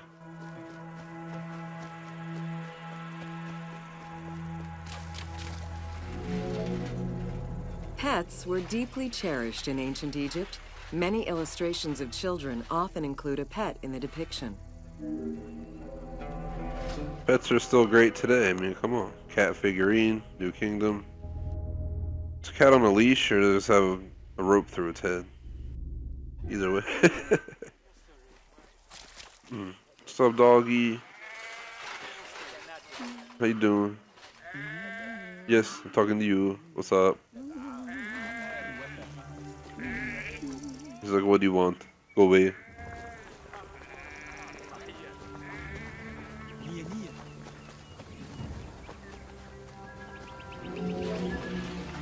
One of ancient Egypt's most iconic animals, the cat, wasn't adopted into their daily life until the Middle Kingdom. Since they were so highly capable of killing snakes and rodents, cats were present throughout every period. However, they only became pets sometime during the Middle Kingdom. Prince Thutmose, son of Amenhotep III, had his cat Tamu laid to rest in its own sarcophagi. Here is Epoi and wife receive offerings from their children. Substantially restored. You can see the cat in the bottom left.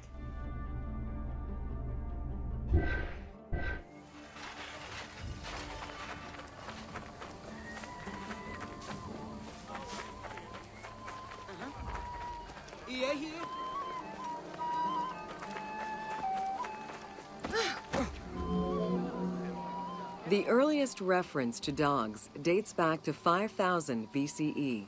They were popular pets, as they helped hunters and protected herds.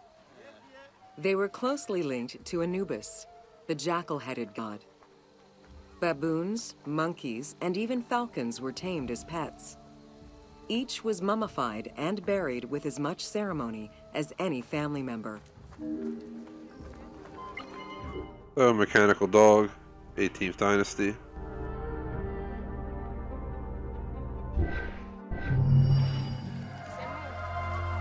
We're completed.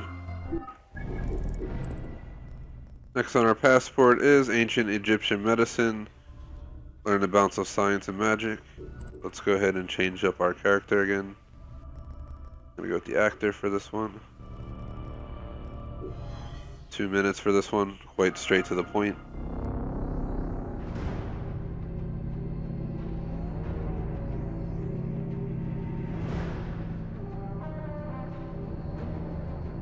Definitely going to take over 2 hours at this point, unfortunately. I did not plan for that, but I'm sure we can make this work. Welcome to Ancient Egyptian Medicine. Evidence of advanced medical procedures have been found on mummies, and ancient Egyptians left detailed medical writings from diagnosis to follow-up treatment. One of the oldest known surgical studies is the Edwin Smith Papyrus. It's one of the first documents in history that notes an association between the integrity of the brain and cognitive functions, including cases of ocular complications and paralysis following head trauma. Vinegar-treated marble stone from Memphis was used as an anesthetic. So, pharmaceutical jar, 26th dynasty.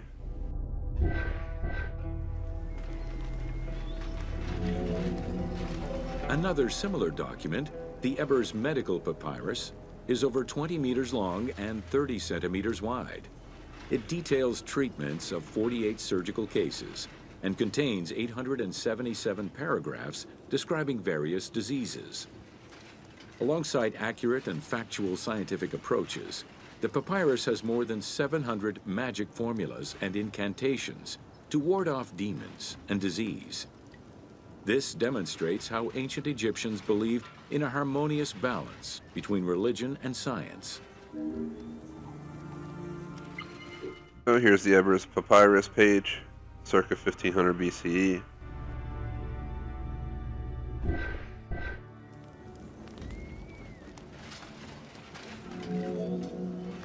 Remedies were considered as medicine and carried by doctors and priests. Village doctors often had another job alongside their medical duties and the preparation of medicines.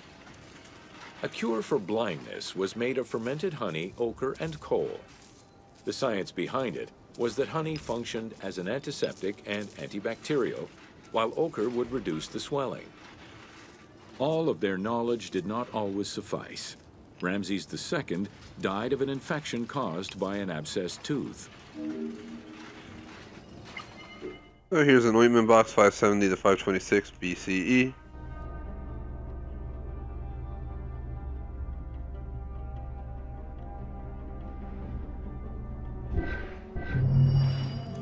And tour completed.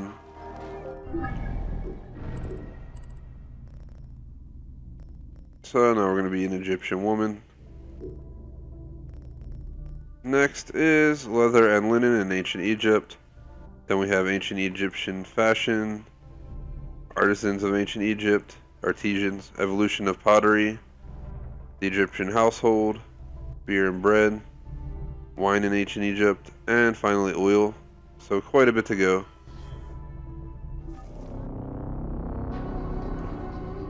Let's plow through these.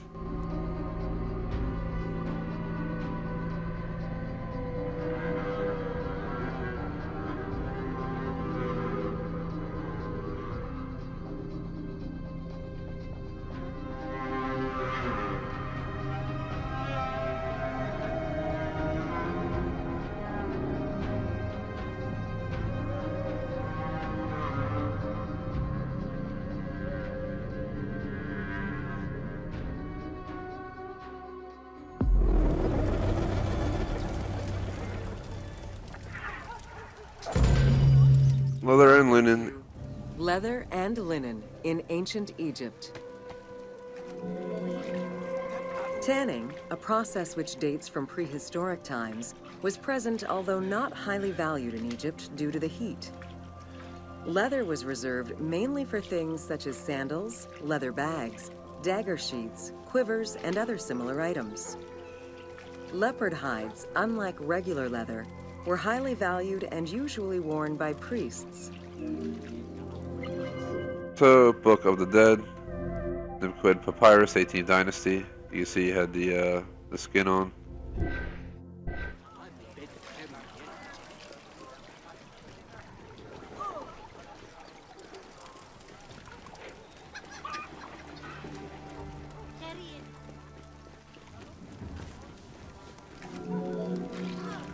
Valued for its coolness and freshness in hot weather, linen was the fiber most commonly used for fabrics and textiles.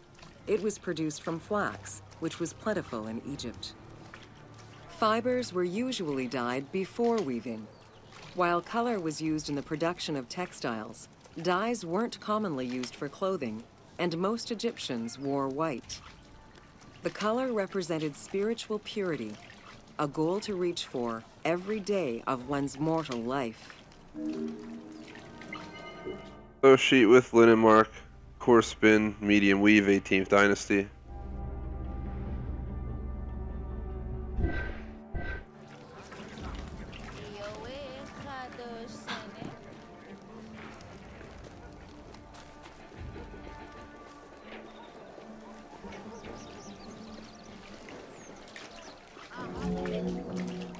Various shades were achieved using woad, a dye produced from the leaves of Isotis tinctoria.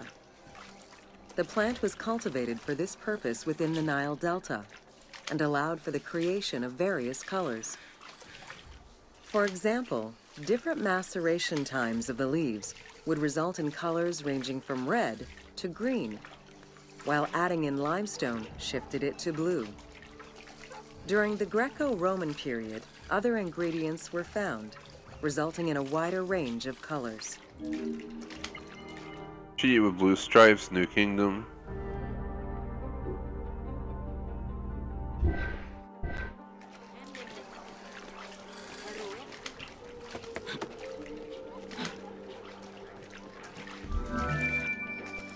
This area's style is strongly influenced by the dye baths and tanneries of modern-day Fes in Morocco. This helped Ubisoft envision what such locations might have been like in ancient Egypt. While this tannery is within the city walls, back then they were often found outside the city boundaries.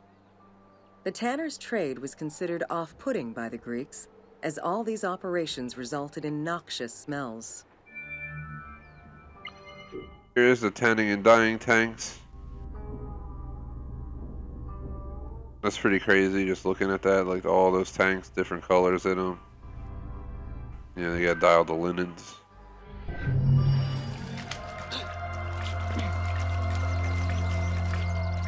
And you can stand on it. I was trying to actually take a swim in it. Egyptian nobleman.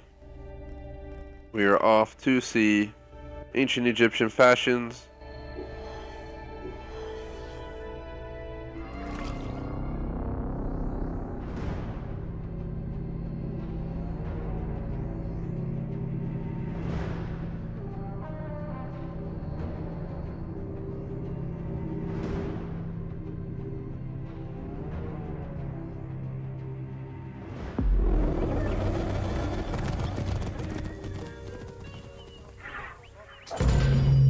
Welcome to Ancient Egyptian Fashions.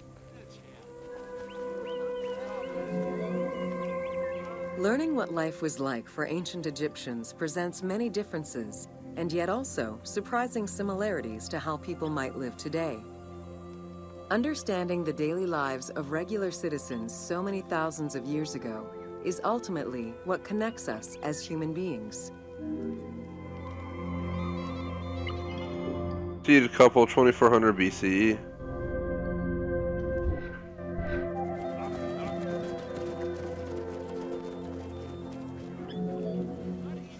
Jewelry was a popular item among ancient Egyptians of all social standing. Both men and women wore earrings, rings, and bracelets.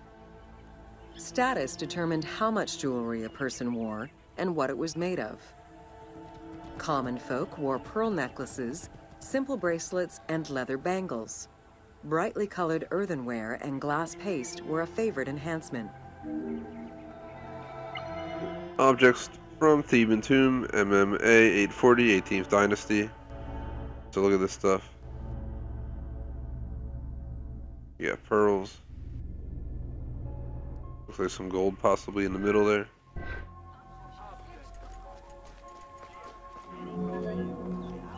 The jewelry of the elite was made from gold, silver, and other precious stones. Because gold never lost its shine, it was considered akin to the flesh of the gods. Wide jeweled collars were a favorite. Made with rows of beads formed into patterns of animals or flowers, the soft chiming sounds they made were thought to appease the gods. There's a broad collar of Nefer amulets, 18th dynasty.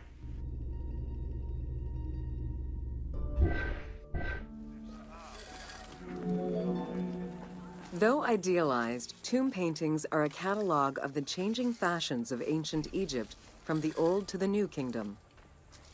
Egyptians took appearance and cleanliness very seriously and were diligent about their fashion, hair, and jewelry as well as their grooming habits. Here we have a stela of Afinmut 22nd dynasty.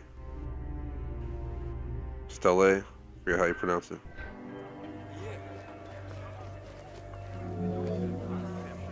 The fabric of ancient Egyptian clothing was almost entirely made from various grades of linen.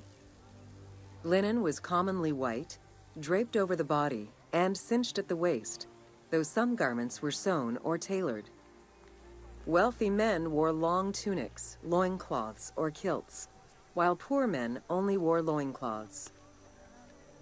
Women wore long dresses, with differences residing in the quality of the fabric, depending on social status.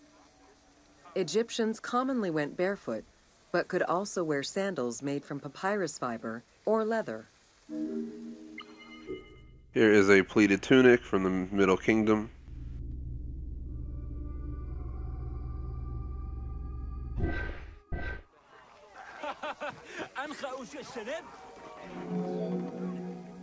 Cosmetics, including concoctions to prevent body odor and bad breath, were an integral part of everyday life for Egyptians. Used by both men and women, cosmetics were used as moisturizing ointments and sun protection as much as for beautification. Red ochre, a natural clay, was the most readily available cosmetic to tint lips and cheeks. Henna was used on nails and lips, and as hair coloring. It was also favored by richer women to decorate their palms and the soles of their feet. So here's a toilet set, apparently. 18th Dynasty.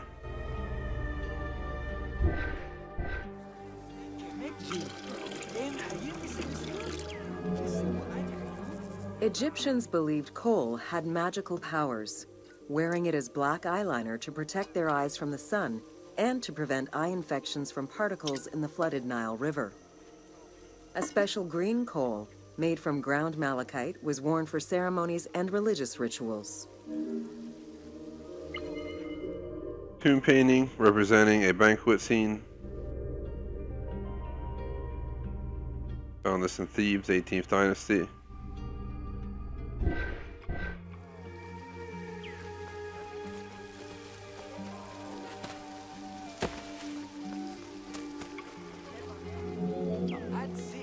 Women and teenage girls wore their hair long and often braided. Wealthier women included carved combs or hairpins. The length of men's hair rarely dropped past the shoulders. They were mostly clean-shaven during the dynastic period, a trend began by the elite and soon adopted by the general populace. Queen Hatshepsut donned an artificial beard when she became pharaoh. Barbering tomb of Userhat, 18th Dynasty. You know, we all need them haircuts at some point. So I guess we didn't have scissors, so they must have did some crazy chopping. Wigs were very popular, used for special occasions or to conceal gray hair or baldness. They were fastened in place with beeswax. The most expensive wigs were made from human hair and reserved for royalty. Other wigs were composed of linen, wool, or animal hair.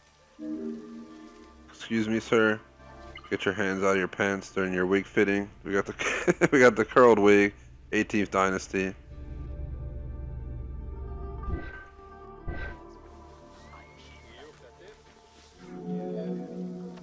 Prepubescent children generally had their heads shaved.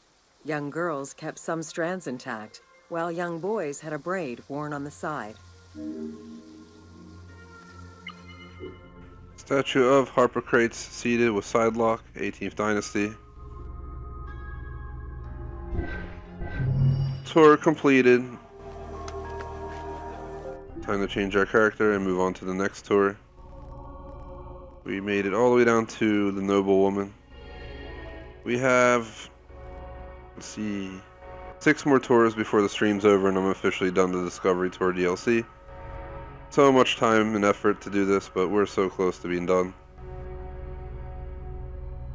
So this is probably the longest one left, 9 minutes, 14 stations in Memphis.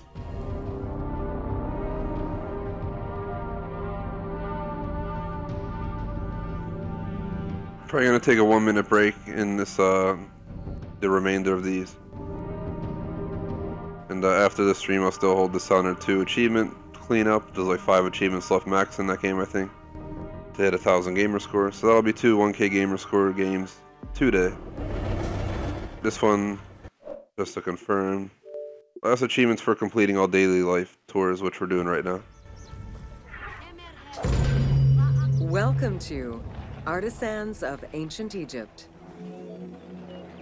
It was under the watchful eye of Ptah of Memphis, the god of craft and architecture, that ancient Egyptians developed the unique rendition of the world they lived in. However, it is vital to understand that their view of art, and those who created it, was likely very dissimilar to the modern concept of the word. Instead of artists, the creative culture had skilled and respected artisans. The most significant categories of specialties for crafters were drawing, painting, sculpture, and metalworking. Here's the Ptah statue. I think we've seen this before.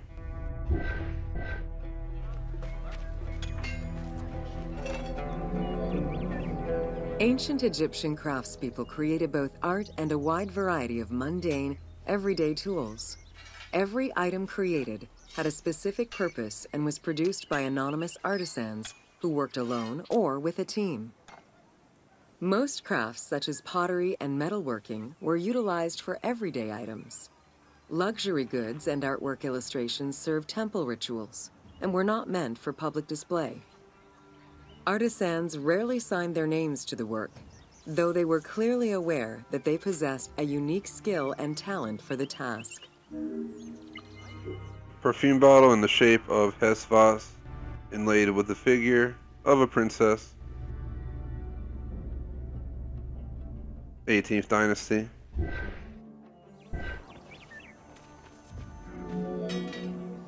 Art, in all its forms, has offered not only a practical insight into the way ancient Egyptians lived, but in how they viewed the world and their place in it. The balance of order and chaos was crucial in both the physical and the metaphysical universes. As a result, their art appears to follow a strict set of stylistic conventions that supported this worldview. From households and palaces to temples and tombs, pottery, papyrus, and textile items were essential to the everyday life of ancient Egyptians. Here's a pharaoh, possible Seti I, offering a figure of the goddess Ma'at.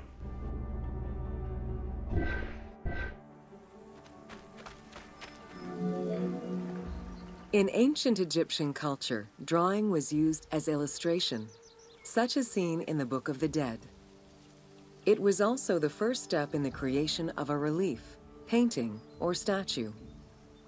Two-dimensional representations were concerned with order and form, and were intended to honor gods and promote the transition of the soul to the afterlife. Artist sketch of a pharaoh spearing a lion. I remember seeing this earlier in a previous one where we learned how they almost killed lions almost to extinction or something like that, because it represented power. Oh man, we gotta get our outfit wet. The heck, game? That's not cool. Even though we're in ancient Egypt, which I'm pretty sure, being a desert, would be pretty hot and you wouldn't have to worry too much about it. Stylistically, Egyptians were concerned with the depiction of the human form's inner self. As such, artistic representations were not concerned with realism, but rather with idealized youth and perfectly harmonious visuals.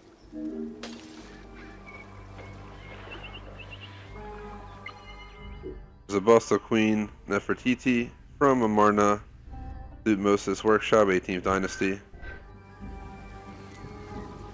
Not sure if I got a screenshot here yet, but why does it show those glowing things? You see the glowing things? Are they really necessary while I'm taking photos? Whatever. I ain't trying to come all the way back here to retake a photo.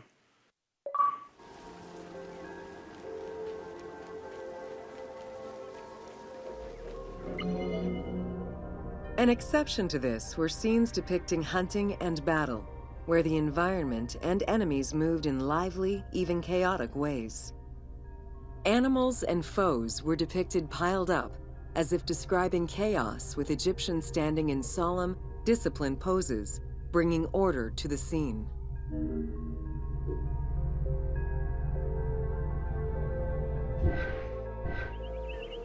Let's head inside. Reliefs could be either in high relief or low relief.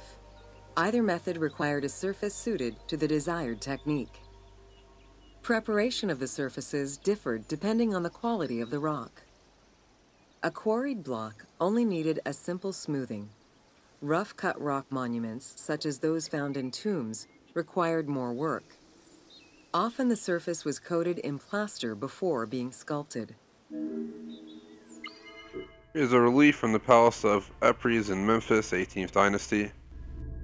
Seeing this stuff in person would definitely be really cool. I probably have at some point, but long ago. For reliefs, preliminary sketches were drawn in red, then framed with a red grid to position the elements of the scenes. Corrected sketches were in black, and once approved, the scene was ready to be carved. This method likely explains the name given to relief makers, the one who draws the outlines.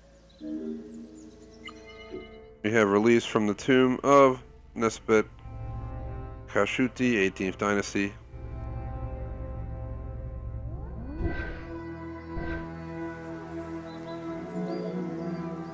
Statues were believed to be vessels for the souls of the deceased, or deities. That is why a sculptor was called the one who makes it live. This divine duty earned them the utmost respect. As with a relief, creation of a sculpture began with a drawing. Most statues were made of quarried blocks of stone, primarily limestone, though sometimes harder stones such as quartzite were also used. The history of Egyptian via monuments.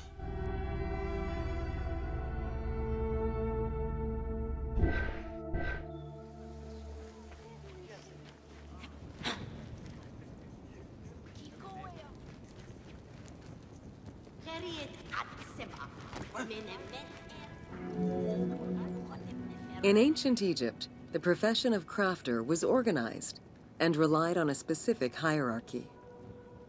Most artisans depended on an institution to provide them with raw materials.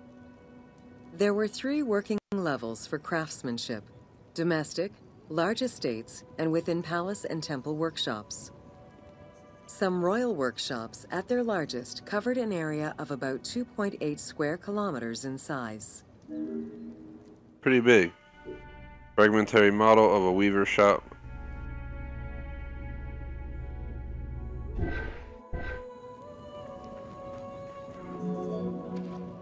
At the domestic level, most Egyptians were craftspeople to a greater or lesser extent.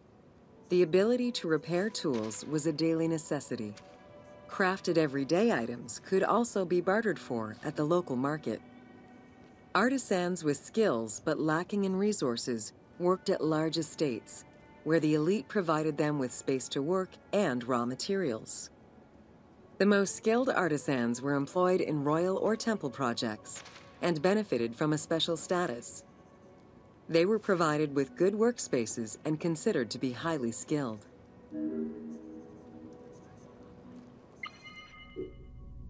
So here is a Neferabu and his colleague, the artist Mani Nakbatuf, 19th Dynasty.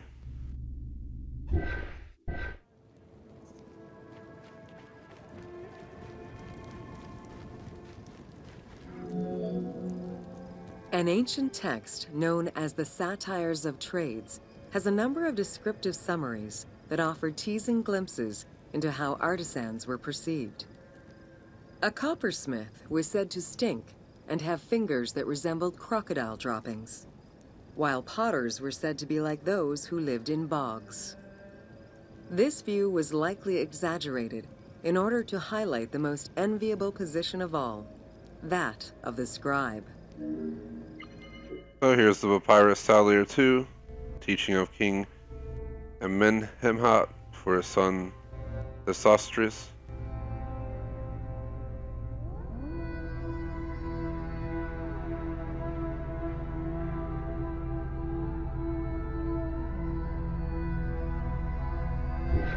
It's not very kind. Located near the Valley of the Kings, Deir el-Medina was a settlement created by order of the king to honor the most skilled artisans. Its name translates as the Monastery of the City. Allocated a house on the initiative of the king, these craftsfolk were regarded with respect and referred to as the royal artisans. Those who lived there worked on the tombs in the Valley of the Kings and its surrounding temples. So there's a stele of worker in Arakkal, foreman at Deir el Medina, 12th century BCE. And finally, the last one. Archaeologists believe the site was home to skilled and respected artisans for over 400 years. It is considered one of the most important discoveries relating to Egyptian daily life. While much of the focus of Egyptian archaeology was on its kings and queens, it wasn't until the excavation of Deir el-Medina that Egyptologists were given a valuable window into the community life of ancient Egyptian artisans. So there's Deir el-Medina, Antiquity Village, the monastery of the town, Coptic, 18th dynasty.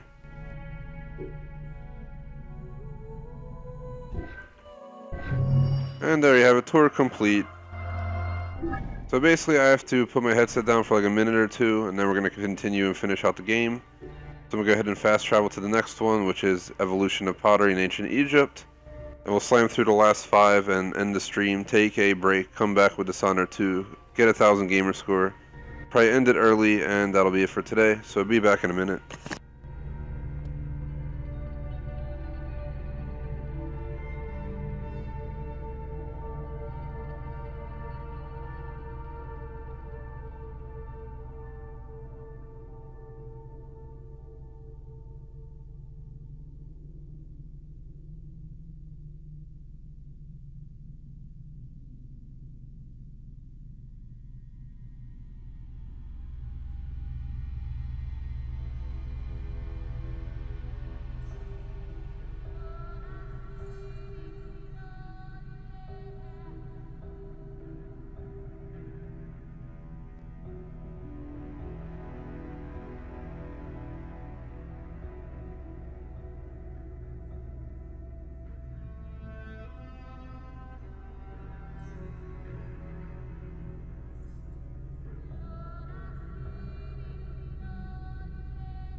I am back. We're going to go ahead and do Evolution of Pottery in Ancient Egypt now. 6 stations, only 3 minutes.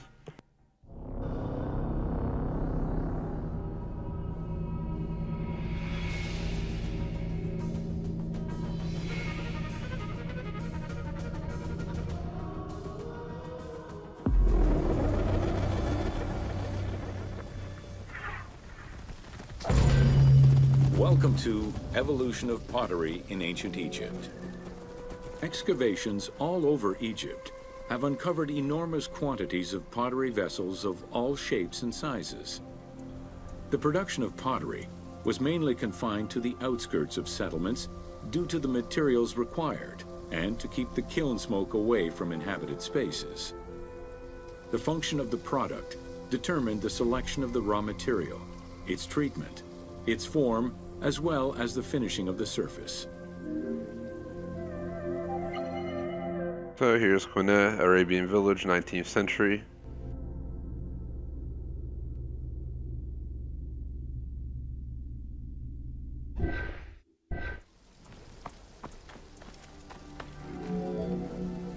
Pottery was essential to ancient Egyptians' daily lives.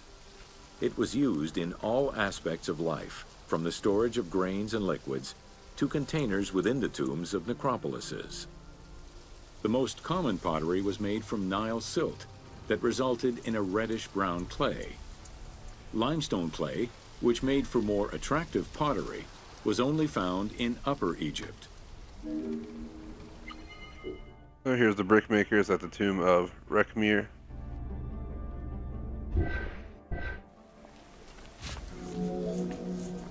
Early pots were made from pinched or coiled clay. Chopped straw, ashes, and other minerals were added, and the mixture was then smoothed and decorated before being put in the oven. Pots were fired in bonfires or enclosed within a brick kiln. Here is a vase from the pre-dynastic period.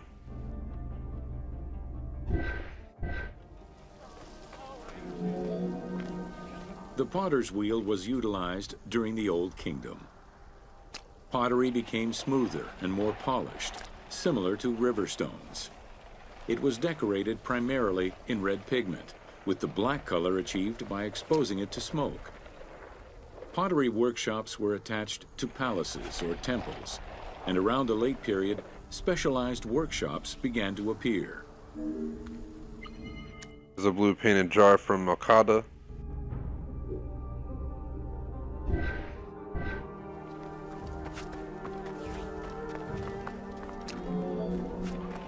Quartzite particles, which created the rich blue or green glazing, became common during the New Kingdom. Mediterranean motifs and tin-based glazing came with the Greco-Roman era.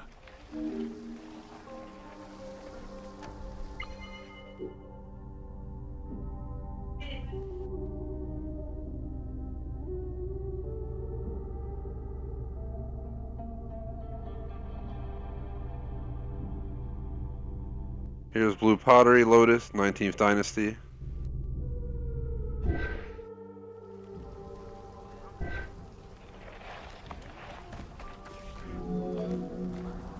Potsherds could be found anywhere and were the most common canvas for writing or drawing, in comparison to the more expensive papyrus sheets.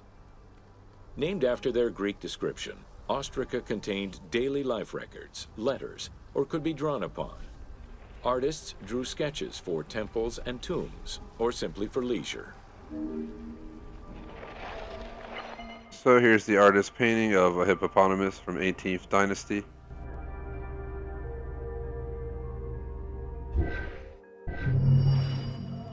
Tour completed.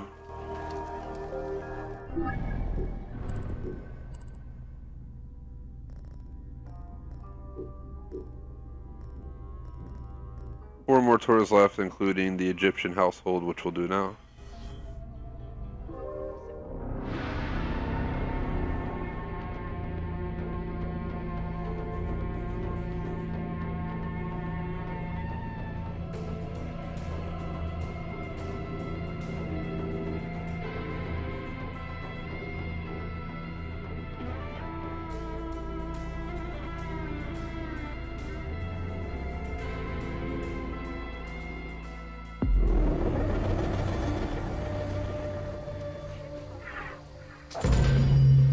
Welcome to the Egyptian household.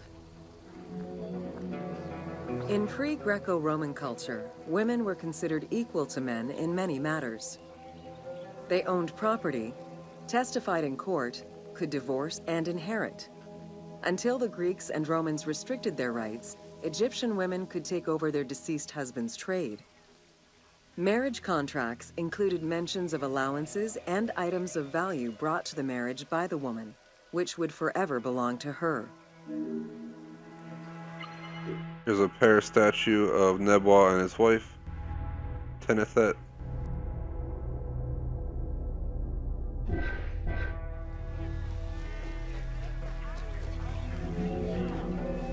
Certain professions were open only to women, such as weaving or professional mourning, while others were available to both genders, including working as servants for the rich households.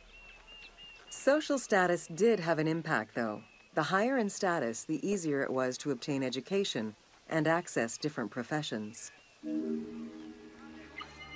Here are weavers.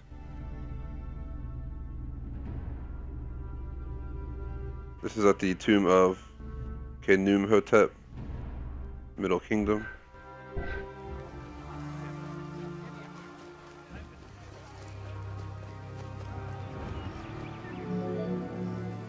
Homes were generally composed of 3 rooms.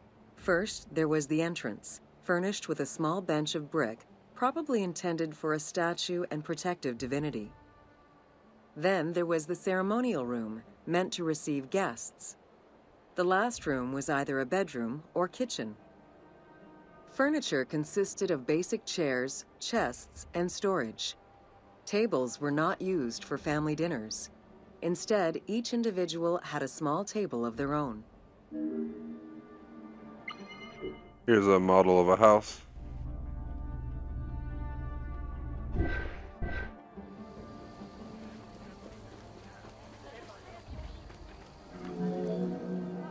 Marriages were a social contract rather than a religious construct.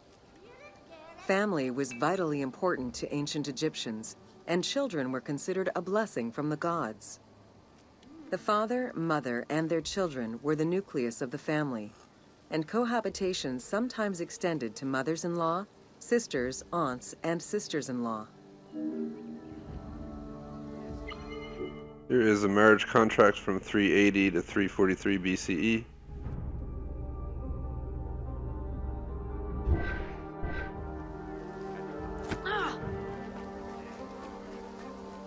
Push that kid out the way.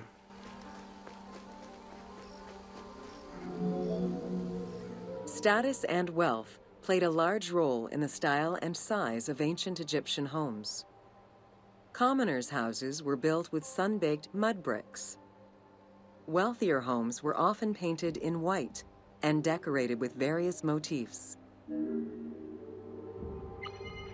Here's a model of a porch and garden, 1981 to 1975 BCE.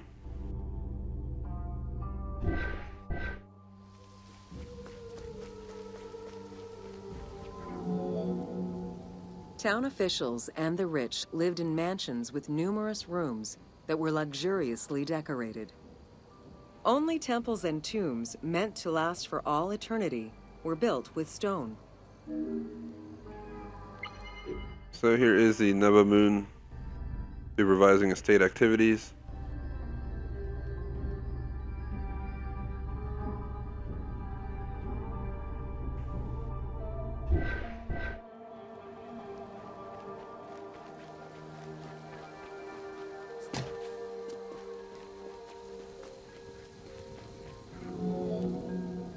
Funeral stone inscriptions focused on the main member of a household. Encircling this person would then be a spouse, parents, and children, possibly even siblings. These stones were so structured because there were no surnames in ancient Egyptian culture. Parents and children were a sort of family tree, which allowed for the identification of the deceased. And here is the stele of Tetu and Nefertjentet, 11th dynasty.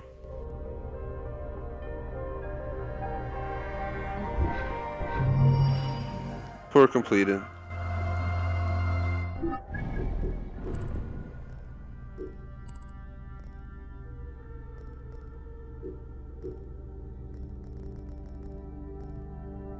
So we got beer and bread, 10 stations.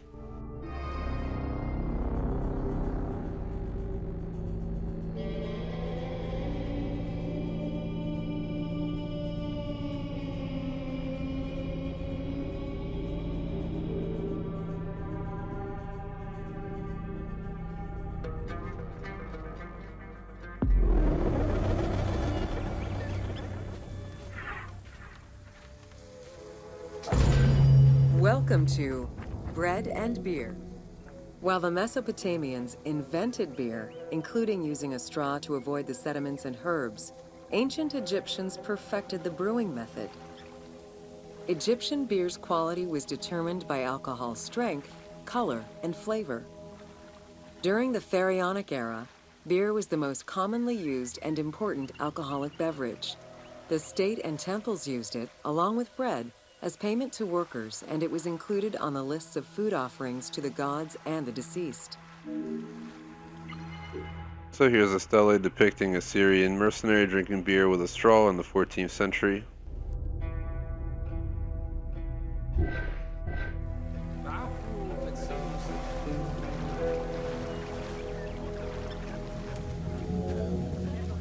Beer was the popular drink of ceremonies and festivals. The Festival of Drunkenness was even dedicated to it. Considered to be quite nutritional, beer was also significant in the day-to-day lives of ancient Egyptians. Egyptian adults and children consumed beer with all of their meals, and medical texts include hundreds of remedies that contain beer. It remained the most popular alcoholic beverage until the Roman era. So here's women at a banquet at the tomb of Rekhmir, 18th dynasty.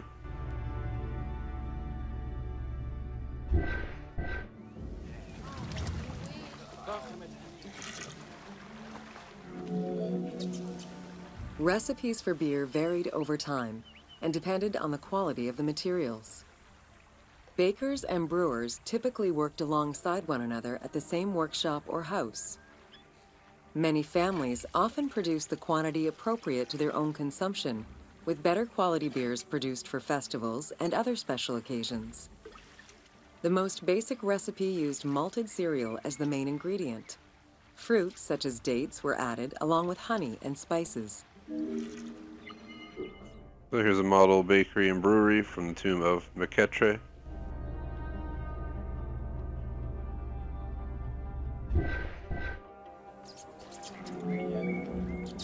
Once baked, bread would be crumbled into the brew to start the fermentation process.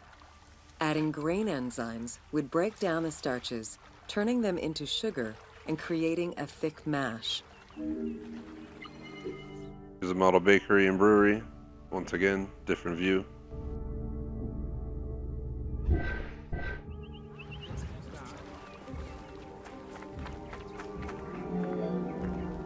Once ready, the bread and grain mixture was compressed and then strained through a sieve with water into the mix of malt beer.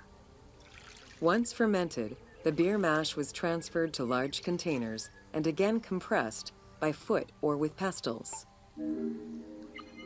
Here's a model sieve. We already seen this.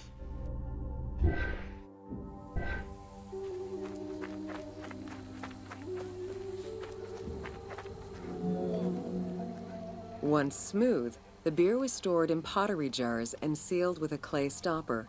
It probably couldn't be kept for long and likely had a thick, pasty appearance and texture. Very little was wasted. Leftover grains were reused to make sourdough bread or combined with the next batch of beer.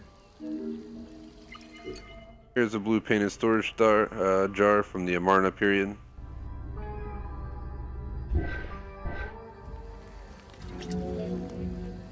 While there are many ancient accounts for making bread, most of the knowledge known about ancient Egyptian brewing comes from an account by the alchemist Zosimus over 300 years after Cleopatra's reign.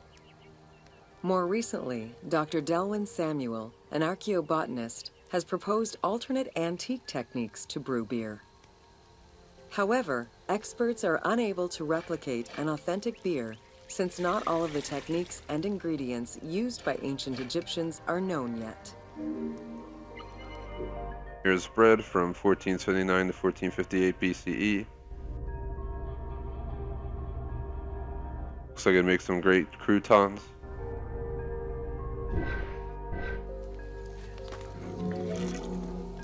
Food was prepared on the floor until the Middle Kingdom, when cooking benches were introduced.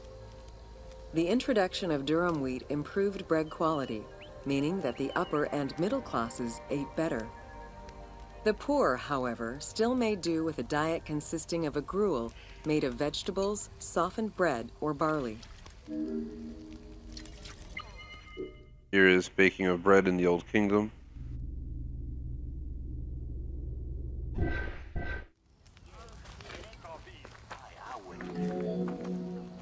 Dough was kneaded by hand or foot, and when sufficiently blended, additional items were added, such as fruits, nuts, honey, and spices. To leaven the bread, they added sourdough or leaven from beer brewing. Ovens were circular or beehive-shaped and made with clay or brick. If there was no oven at all, a bread maker used the hot sand to bake flatbread, a technique still in use by some Berbers today. So here's a model bakery once again. Another different view of it.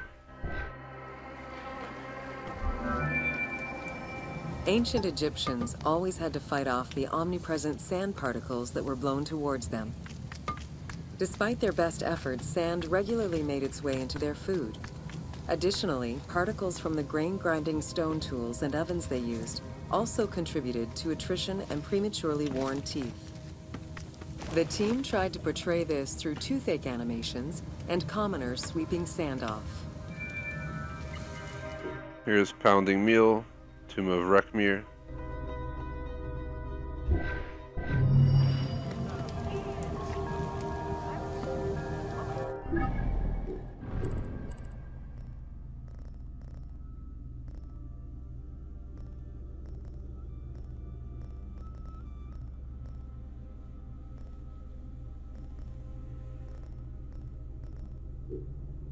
Be the Ptolemaic soldier this time for, I think it's the second to last tour.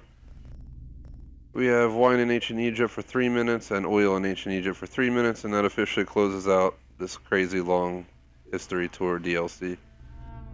And my last achievement.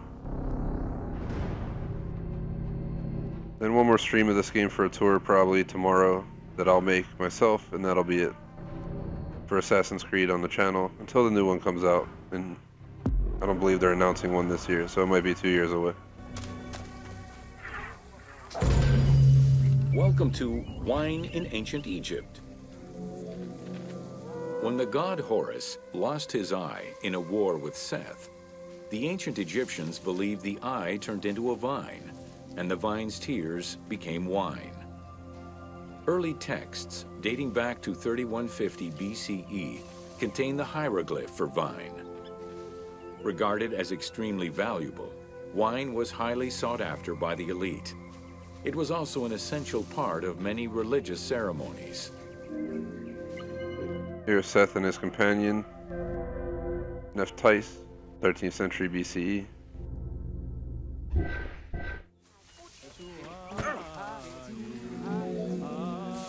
A millennia-old tradition. Grape cultivation and wine production was regimented in the way typical of ancient Egyptian bureaucracy. Egyptians kept careful records of winemakers, which they clearly identified on labels. Every landowner with a modicum of self-respect usually kept a vineyard. This held particularly true in the regions of the Fayum and the Nile Delta. Here is a wine harvest scene on the tomb of Beheri, New Kingdom.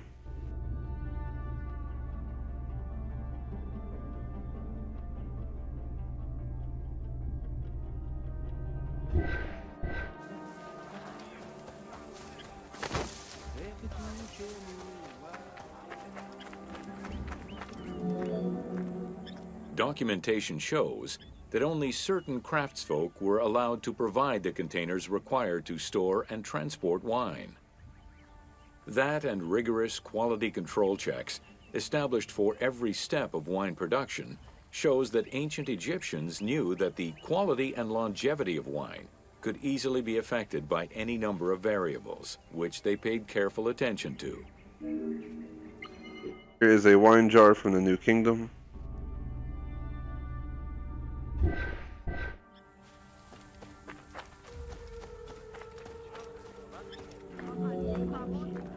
Egyptians had different kinds of wines, most of which ranged in quality from good to very good. The sweet shadé, to which honey had been added. The soft nejem, obtained by drying the grapes in the sun. The ma, reserved for religious ceremonies. And finally there was the peor, the mediocre rated wine, resulting from the second pressing of grapes and reserved for a less discerning palate. So we have the wine and papyrus for the treasuries of Amun, Tomb of Rekmir, New Kingdom. Tour completed, wine in ancient Egypt.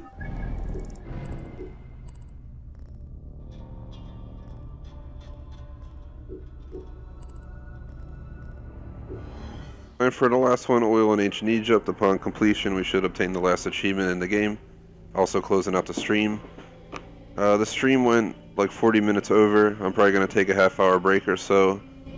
And then I'll figure out what I'll do about the achieves. If I'll do them tomorrow, if I'll do them today, I'll let you guys know.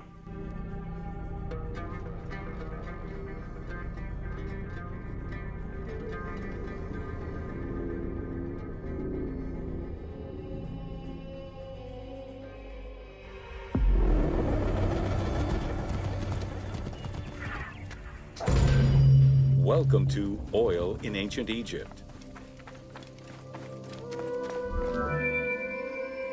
Castor, sesame, and moringa were the source of the most common oils in ancient Egypt. Oil was used for various purposes: cosmetics, medical treatments, nutrition, perfume, athletics, and rituals, to name a few.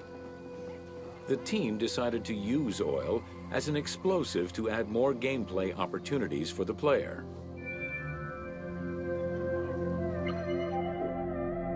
Here is a sealed amphora containing oil, circa 1492 to 1473 BCE.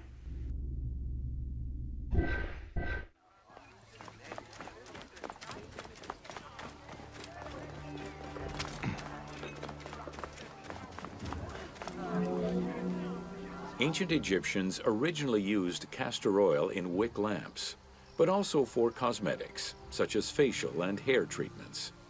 There is mention in some papyrus of castor oil being prescribed to treat constipation and help pregnant women. Castor beans were found in ancient Egyptian tombs as early as 4000 BCE. Castor oil was made by pressing the beans from the plant of the same name. Here's a lamp from the Middle Kingdom.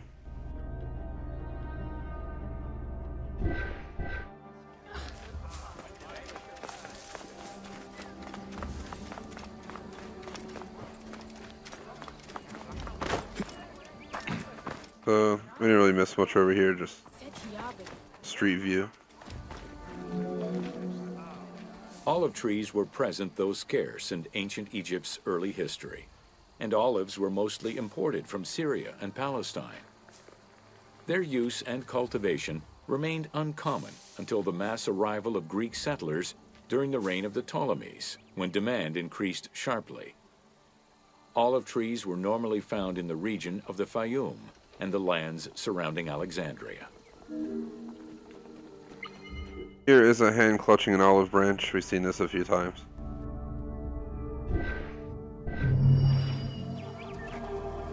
And tour completed, oil in ancient Egypt, achievement, rare achievement, 0.72% rare, archaeologist, 10 gamer score, complete all tours in the daily life category. All tours have been completed. You have unlocked White Senu in story mode. All discovery tours have been completed, including reset tours. You may now go to the gear page to change Senu's appearance. That is pretty cool. Something new. So there you have it. Every single tour has been completed. My entire passport's complete. Appreciate anyone who watched my playthrough of the main game, both of the normal DLCs and the Discovery Tour DLC. Greatly appreciated. I don't know why this guy took that picture. Either way, that is that. Hope you guys enjoyed the stream today. I'm going to do one more stream probably tomorrow. I'll make a tour myself, riding a horse around the cities in the game, including the DLC cities. And kind of give you guys a feel for the entire map and what's around it. Otherwise, thanks for watching, like and sub. Peace out.